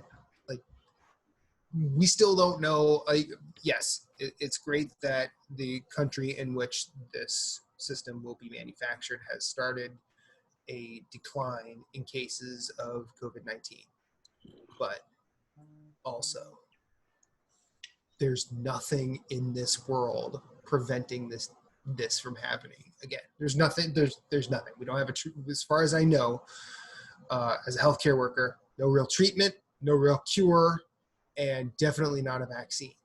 So I could see Sony just keeping everything close to the chest until they know they have a viable release schedule. Yeah. And I also think that no matter what people say, Sony's not waiting for Microsoft to announce their price. I think they've honed in on a price point. Like, they're not going to be like, well, if Xbox does 400, we should do 399. Like, they're not waiting for them. That's ridiculous. I don't think so either. That's one of the most absurd things ever. I think last gen was the point at which, well, I mean in PlayStation 2, but PlayStation 2 and PlayStation 4 was when Sony could be like really good at being reactionary and be like, this is our price point, because like the dude walked up on the stage for the PlayStation 2 and was like $299, and then like Microsoft was talked about their console, the Xbox One, and then Sony came out and was like, well, it's $399. You don't have to spend an extra $100 on a piece of shit camera that you don't fucking need, So yeah, I think the only time the price point's like reactionary is like middle of the console cycle, like a holiday. If Xbox came for, you can get this for, and PlayStation decided, let's do $25 less. But for a launch, I think they've pretty much already set that in. It's more of it's for a spectacle who announces first. Yeah, I agree with that wholeheartedly. I mean, I think if anybody's waiting for a price point, it's Microsoft. Yeah, I can agree with that. Not because like they want to make sure they're competitive, but because if Microsoft wants to just get ahead in the game, like they have to worry so much less than Sony does, because the PlayStation and whatever electronic line Sony puts out, that's what they got. Right, yeah, Microsoft's got fucking Office. Yeah, like they like honestly Office like money. Yeah, like you could talk about, I could play all my Xbox games on a PC and never buy an Xbox. That's why they can afford They don't care because they're like, you're playing our games. Like honestly, if Sony were to come out and say, yeah, we're gonna make it $3.99, and then Microsoft could feasibly say, yeah, we're gonna make it $2.99 and eat a loss because we fucking can. Yeah, no, they ate a loss on the 360, man, for a long time. Yeah. So I say we'll have a price. You two say there's no price. What one game do you think that they're gonna like? Sony's just gonna come out and be like, boom, here it is. Like, what do you think? So, what do you think is going to be a really good surprise from Sony? That's question number one. And then the second part of that is, what game is going to make you buy the system? If there is a game in your knowledge of existence, like what you previously had played on a PS4, maybe a sequel, maybe something new.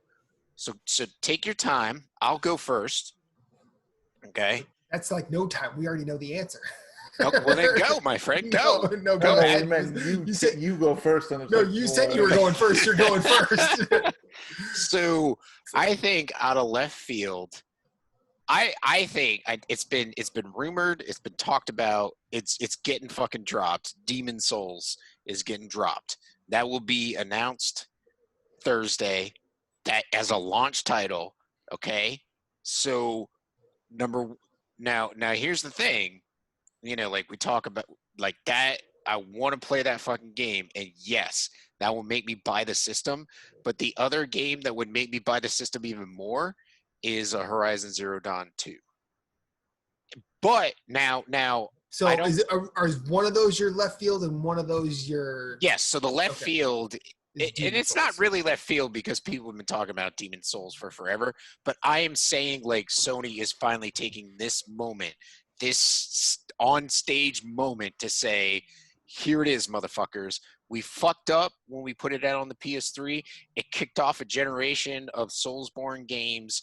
We're bringing it back. It's a PS5 exclusive, totally remastered. I say Studio Japan is doing it because they worked with FromSoft on Bloodborne, and so I feel they would be the best people. Well, in Bluepoint, maybe Bluepoint. I mean, because Bluepoint could be doing it. I don't know. Anyways, that's my out of left field. And then the game to get me to buy the system would be Horizon Zero Dawn. Although Siphon Filter would be an out of left field. Yeah. Because they talked about redoing what did they not they re-registered the trademark. Yeah, they re-registered the copyright. That's what it was. So that would be awesome. So I mean, if you think about it, you could have a Demon Souls remaster, you could have Siphon Filter, and possibly now I don't want a Horizon Zero Dawn 2 like launch day. I'd be fine with a launch window, like maybe the next January or February, simply because it gives them more time to develop it. But like kind of like Infamous Second Son did.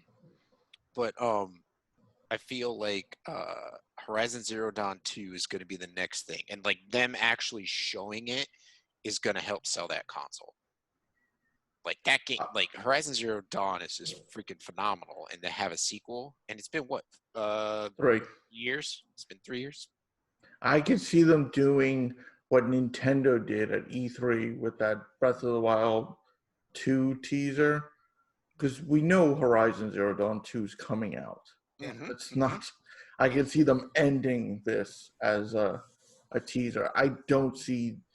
Like, people are saying God of War. God of War is not going to be a launch title. That's ridiculous. No, that's like 2 years old. It's 2 years old. That's, Come on, that's man. absurd. Give Corey some more time than that, guys. You don't want it that soon. I don't personally care, but I really hope it's Demon Souls. Nothing against Bloodborne, but the 3 of us have talked about it. It's way too soon for Bloodborne. Like, if you do Demon Souls and Bloodborne, fine. But if Bloodborne's the only thing Bluepoint's been working on for a remaster, it's like, it's not like it's not new. Like, yeah, the argument, people still play it. Like, people still play a lot of games, but like, the Bloodborne community is very active. I don't see them. I could see Demon Souls, and then, oh yeah, we also have Bloodborne, because I could see them saying, I don't know if they'll say it Thursday, but it will be PC as well, PC and PS5, like something like that. But I don't, honestly, I have no idea. If it, like, Siphon Filter would definitely be a day one purchase for me. Even a new Sly Cooper. Yeah. Cool launch title. Because I don't see Horizon. I don't see God of War. I don't see another Infamous. Although it would be cool because it's launched almost. It's been on, like, it's been, except PS. It's been 3, 4. I mean, it'd be cool, but I don't see another one. Be cool if, like, Cole McGrath came back for it. Yeah. I mean, nothing against Delson, but, like, I played more Cole McGrath games than I did Delson Rowe. I think is any of this your predictions, Jason, or no? I don't, honestly, I have no idea what launch titles would be. I really have no idea. Because Sony keeps it very close to the vest with, like, even, like, there hasn't been any real rumors except for the Bluepoint games. Yeah. So, and the big studios have recently. I don't think there's been enough of I'm not saying they haven't worked on games, but I don't think the big studios have worked on anything to be a launch if it's holiday. The only studio, unless studios have split out, that could be, well, Studio Japan, I know could kind of be working on something. I've heard rumors that Santa Monica, the reason that MLB The Show is going multi-platform is because they want to make some more money. Not only money, but they also want to be able to grow that team and split it out so that half the team could take over Uncharted. So I could see us getting an Uncharted, another similar to Lost Legacy coming in the PS5 era. But I agree with you. It's like, what's going on? Like, we got Ghost of Tsushima coming out from Sucker Punch, maybe Spider-Man 2, but please don't show me any of that soon. Like, let's get another 2 years under our belt for Spider-Man, because, like, do your thing, Insomniac. I don't want to rush you at all. Like, you did a great job with that game. It was fucking phenomenal. Keep doing your thing. Take your time. So I feel like Sony trying to push them to get something for this presentation would be stupid. But, Here's my prediction. So there is one. Everything's out of left field, just to surprise everyone, and I'd be perfectly content with that. I want to watch this and the whole time be like, what? Yeah. So would it take everything being out of left field for you to buy a PS5, or what? It depends on the game. If it's okay, I can tell you right now, just Godfall, absolutely not. Yeah, I agree. I would not. I'm not buying a system to play the games I'm playing now. Yeah. Like, I don't need, unless, like, my PS4 had croaked around that time. Yeah. I wouldn't buy it just to play the same games. Right. But I mean, I would like a really good reason to play it, to buy with day one. I'm not saying Me it's too. not going to happen, but for me personally, like Demon Souls and Bloodborne, those wouldn't be reasons to get it. Right. Like you're needing like something more, like Mhm. Yes, and also something me and new, Jeff had maybe. discussed how game sharing would work if we're both on different. Like, I'm not getting rid of my PS4, Right. even if Yeah. I buy a PS5. But like, we were curious how that would. Can we game share then on a different system as well? Yeah. Yeah. Probably can, because it's still, you have to activate the accounts. But yeah, so my prediction is everything's unknown, and Yeah. they Okay. surprise everyone. I like that. I think Sony is crazy enough to do that. Matt, what were you gonna say? I think, okay, so the stipulation here is what would make me buy a PS5. And Moose and I, we tend to get heated sometimes, but there are always things we definitely agree on. I feel like if Bloodborne 2 were to be a launch title, that would be something to get. I don't think that's going to happen, but that would definitely to answer that question, that would get me on board right away.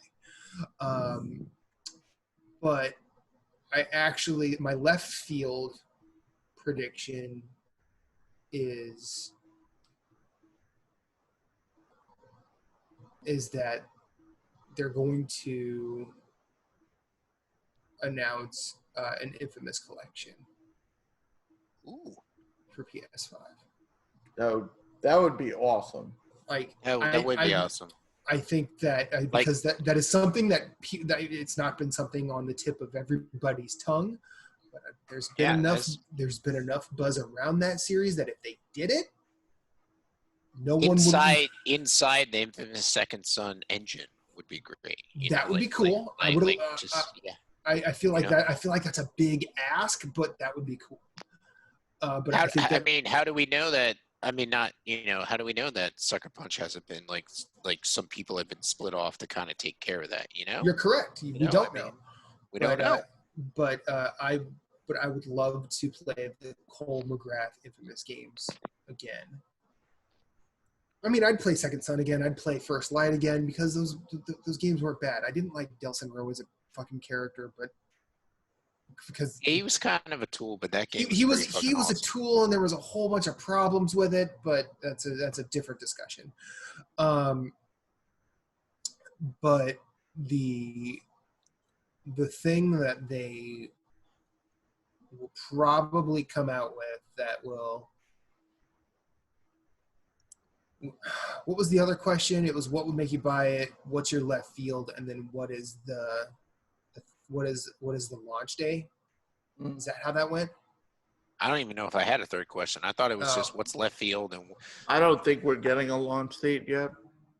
Or no, what was a launch title or something? What do you think is definitely going to be a launch title? Yeah. Okay, so the reason Jason brought up Bloodborne Remastered is because I mentioned in our chat. There's a guy I follow on Twitter. Well, I think it's a guy, but there's a person I follow on Twitter. He goes by the name Nibel, N-I-B as a boy, E-L. I think it's at Nibellian. He's really, or they are, he or they or whatever, really good at nailing down solid rumors. And I say solid rumors because usually when they post that and they post anything, it happens. Yeah, him and Daniel Ahmad are the two big ones that generally you'll see most of the announcements. They'll announce them. Like if you they don't announce like just complete garbage rumors. Yeah. If they do, they you could tell it's got joking. substance to it. It's got a little meat on the bone. Yeah, this is and Nibel posted about Blue Point's next game being Bloodborne Remastered for PS5 and PC. Now, I love Bloodborne as much as the next guy. I am not ready to play that game again. I'm not ready to buy that game again. So having that as a day one release will not loop me in. Now, when I buy a PS5, because I most certainly will, I will definitely buy Bloodborne. I will platinum it again, play it. I will probably do enough to platinum it 10 times over again, just like I did the first time. It'll probably be something I say, hey, Reba, we should play Bloodborne together. And then I'll just keep my PS4. She can use my PS4 and I'll use my PS5. Hopefully there'll be crossplay. I'm projecting, but then Moose will be happy. Well, she will be able to get her platinum in Bloodborne. Anyway, that's a different, probably better timeline. But go ahead. We've talked about it, and I feel like, and I understand where you're coming from. Mm-hmm. But like as a person, I'm not saying you don't or Jason doesn't, but I watch a lot of people that do a lot of runs in Dark Souls 3, 2, Oh yeah, Bloodborne. So I watch a lot of them, and I feel if Bloodborne Remaster is coming, it has nothing. I'm going to be honest, it has nothing to do with the PS5. It is to get it on PC, to let those people have 60 frames per second, and it is just oh yeah, hey, we can port it to the PS5 as well, kind of thing. So that's where I think Bloodborne Remaster would come in, because kind of like Sony has done that with like Last of Us Remastered. They've done it with a lot of games, like in a bunch of games from last gen. The Xbox 360 and the PS3 have gotten a lot of remastered editions on the PS4, and I feel like that's where Bloodborne would fall. I don't think it would be a strict here's a new remaster, because I'll be honest, like the game is great.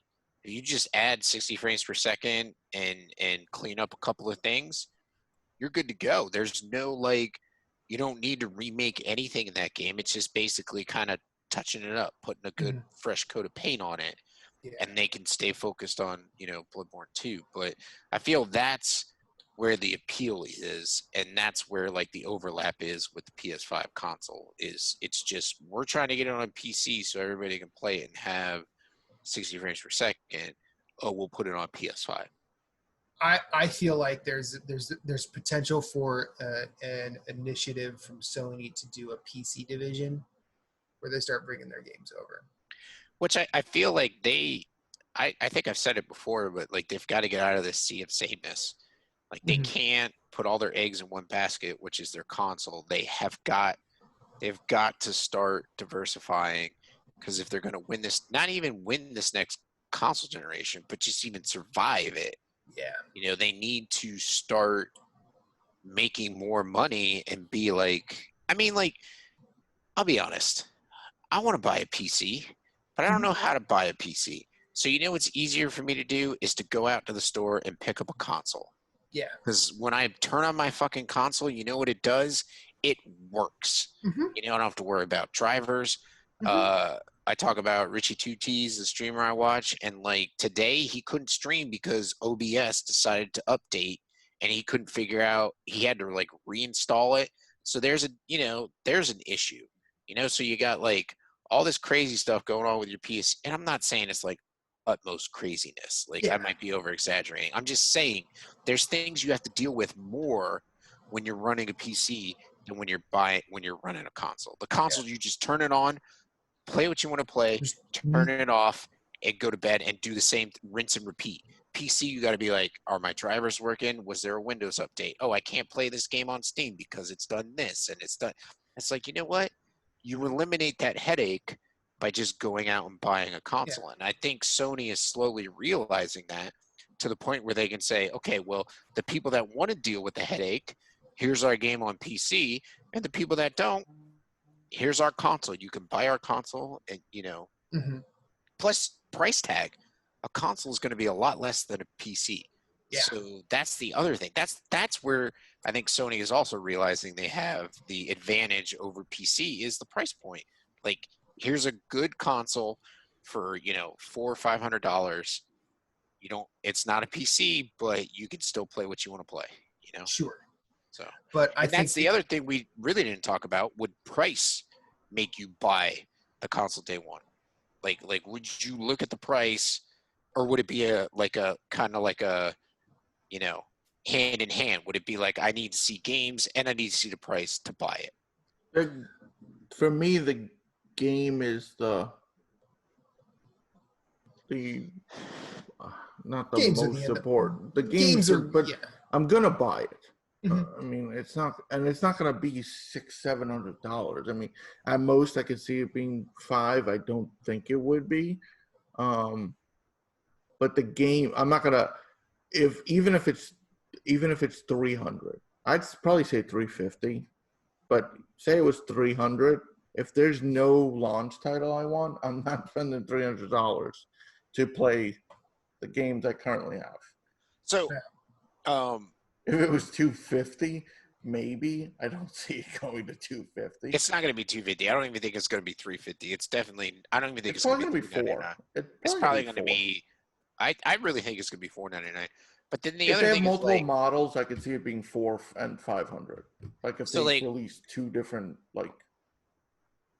SKUs. like Yeah. they do, like phones do, like 2 different, like the Pixel Tiers. XL, the like that. I can see 4 and 5, but the price is not as crucial because I still need the game. So Matt, I want you to answer that question, and then I have one quick question, and then I'm done for the night. Okay, well, I think my actual announcement is they are going to do Demon Souls. Okay. Because I feel like that's just a smarter play. There's been a lot of cock tease around it, but yeah. Yeah, but I think well, apart from that, I think it's a smarter play because it's them saying, hey, y'all love the things that came from this. Now you should try this. You've played the games that have been born in blood because of it. Now play the granddaddy. Well, but see, and then also everybody that loves those games is gonna hate that one, and I'm going to basically spend the year after going, see, now this is where it's a little different than what you're used to. Yeah. Because you have to worry about what other people around the world are doing because world tendency is fucking weird.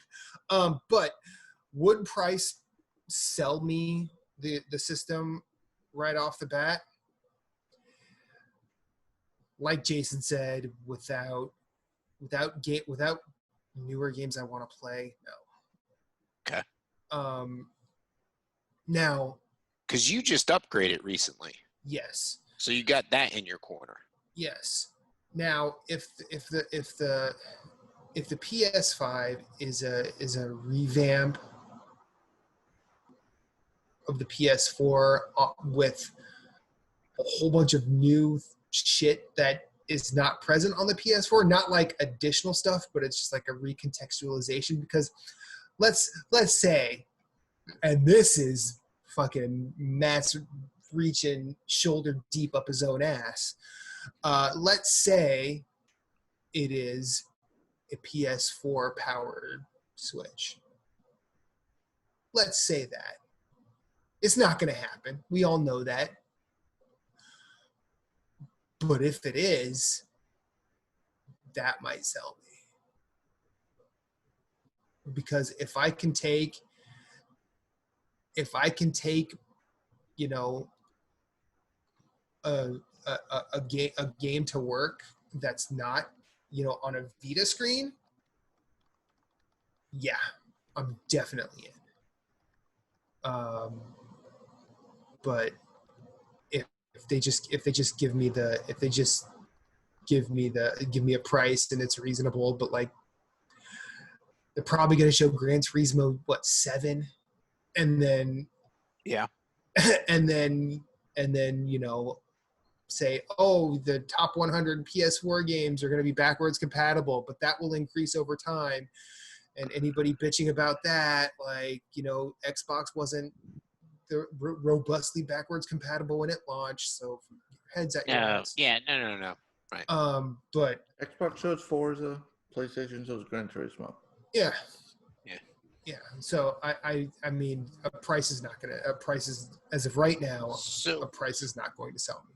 So we talk about we need games, you know, to sell us day one. Mm-hmm. But I've heard in the conversation, you know, all three of us, I believe, have said we're getting one anyways. Sure. So, like, what is driving that for you? Like, I mean, I feel like for me, the backlog. So, Mhm. like the PS4 games playing on PS5. The ecosystem. I like trophies. Mhm.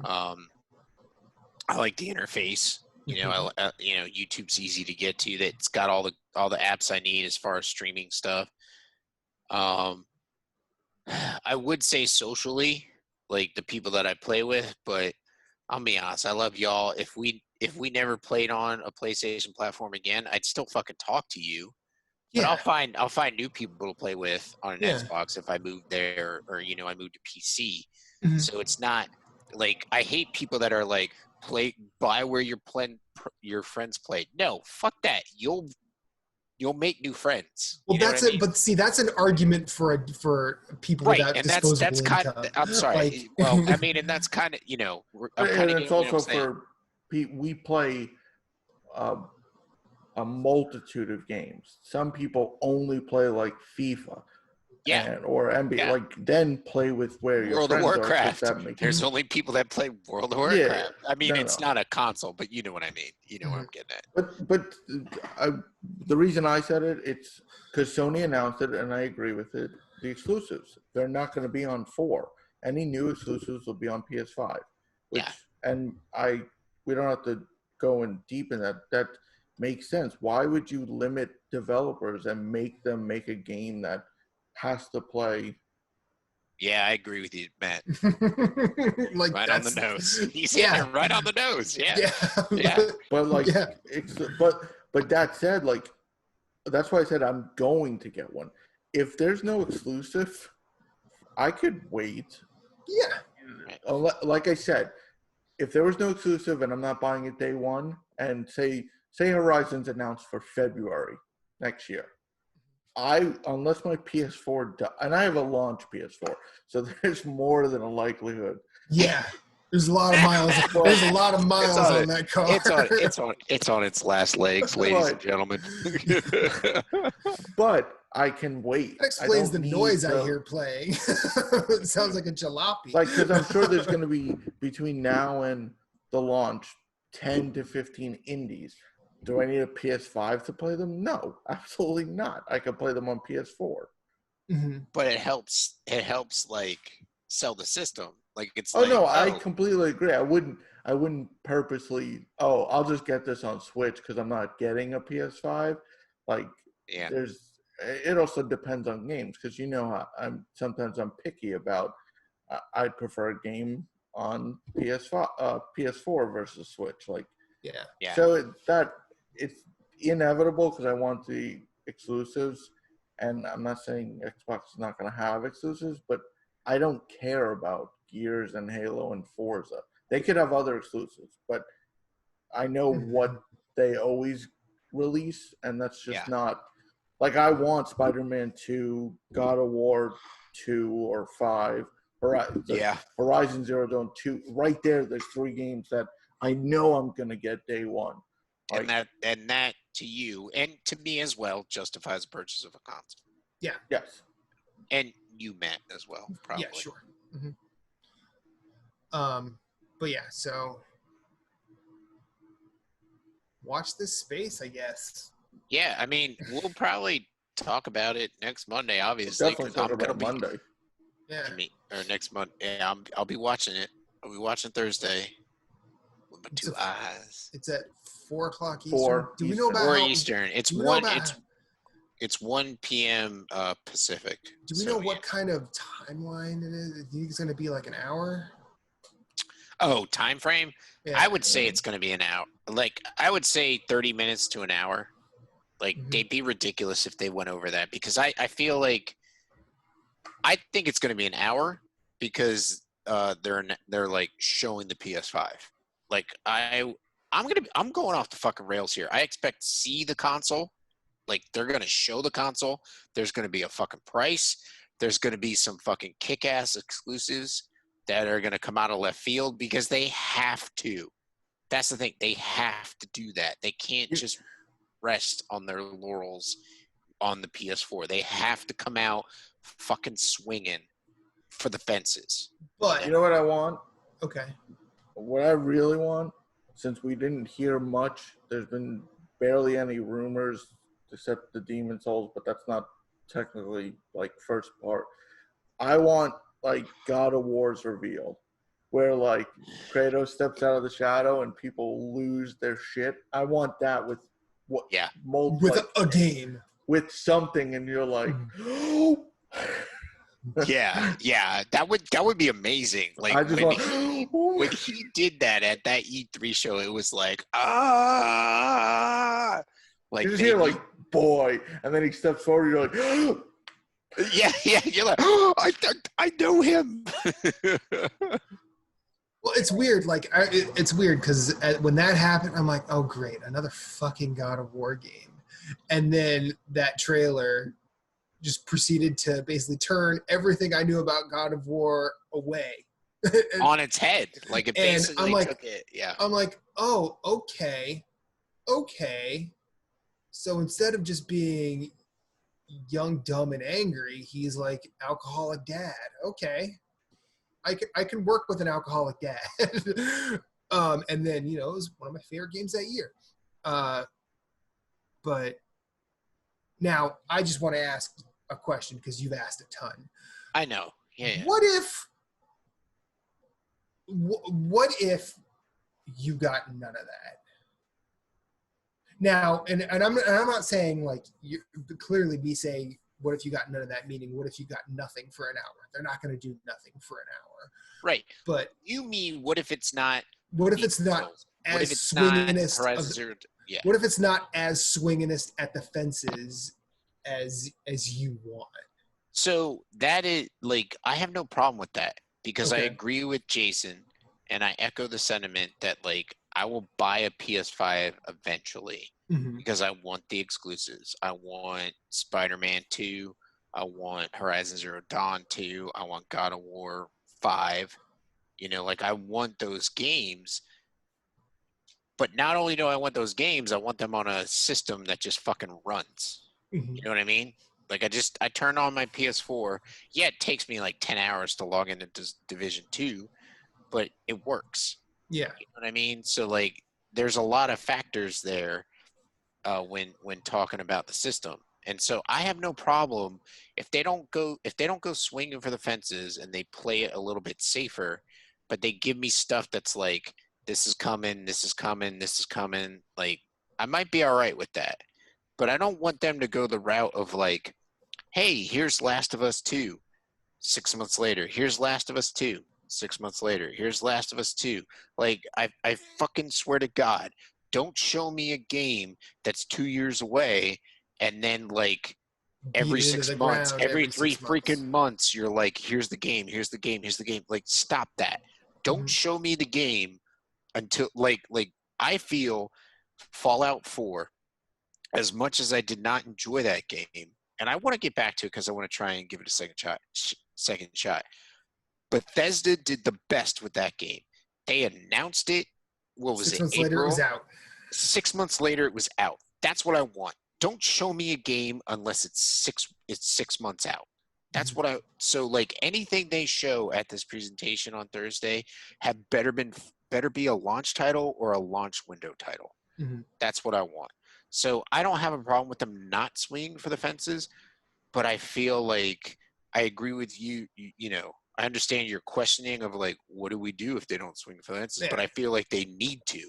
Like, that's my stance. Like, they have to swing for the fences because they need to kick off their next system. Like, they got to get it going, you know? So. Yeah, I mean, really the only thing I wanted to do with that question was say, what if it's just announcements? Like, what if it's nothing that really – because like I remember when in the previous thing when you, Phillips, and I were going back and forth on Stadia. Yeah. And I was just like, what if it just works? And you were like, and for some reason that question just blew you off, blew your mind. It didn't blow our mind. But you were like, what do you mean? What if it just works? Like, what if it just works? I understood. Now, granted, Stadia couldn't even deliver that. No. I understood what you said, but the facts and figures behind it was showing that it could not work. And that was why we were like, what are you talking? No, it's not just gonna work.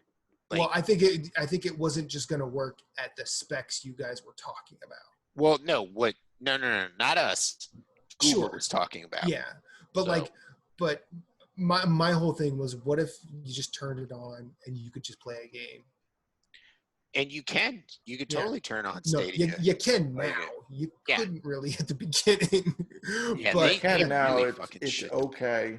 Yeah, I did the 2 month free. I think they still haven't even delivered on a lot of the username stuff. Yeah, fuck Stadia. It's okay at best. Like I said, I did the 2 months free. It works, but it's nothing. I'm glad I canceled my pre-order. So what do you say? We've been going a long time tonight. And I see a nice message from Jason saying, let's wrap it up. And I agree. Wrap it up. So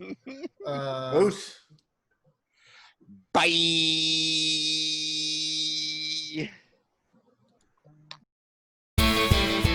Story Route Zero, we have some cool friends who do some cool things, and I'd like to tell you about them. Phoenix Overdrive uses the power of games and gamers to help heal sick kids through the charity Extra Life. Phoenix Overdrive fundraises for Children's Miracle Network hospitals all year, every year, and the fund culminates in a 24-hour gaming marathon.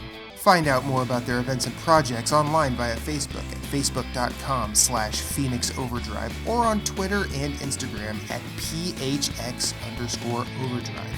You can also join the Facebook group of Pawn Stars at facebook.com/groups/PO Nation in order to share and discuss all the latest in nerd culture.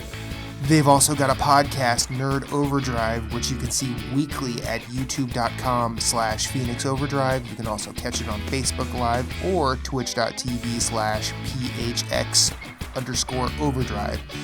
That podcast is also published on Apple Podcasts, Google Play, and Stitcher. You want merch?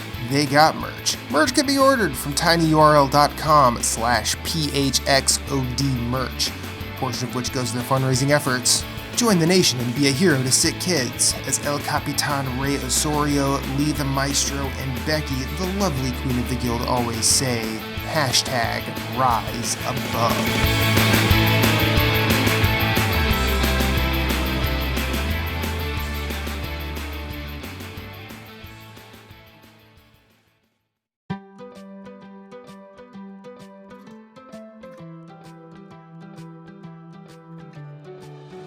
This has been an episode of Story Route Zero.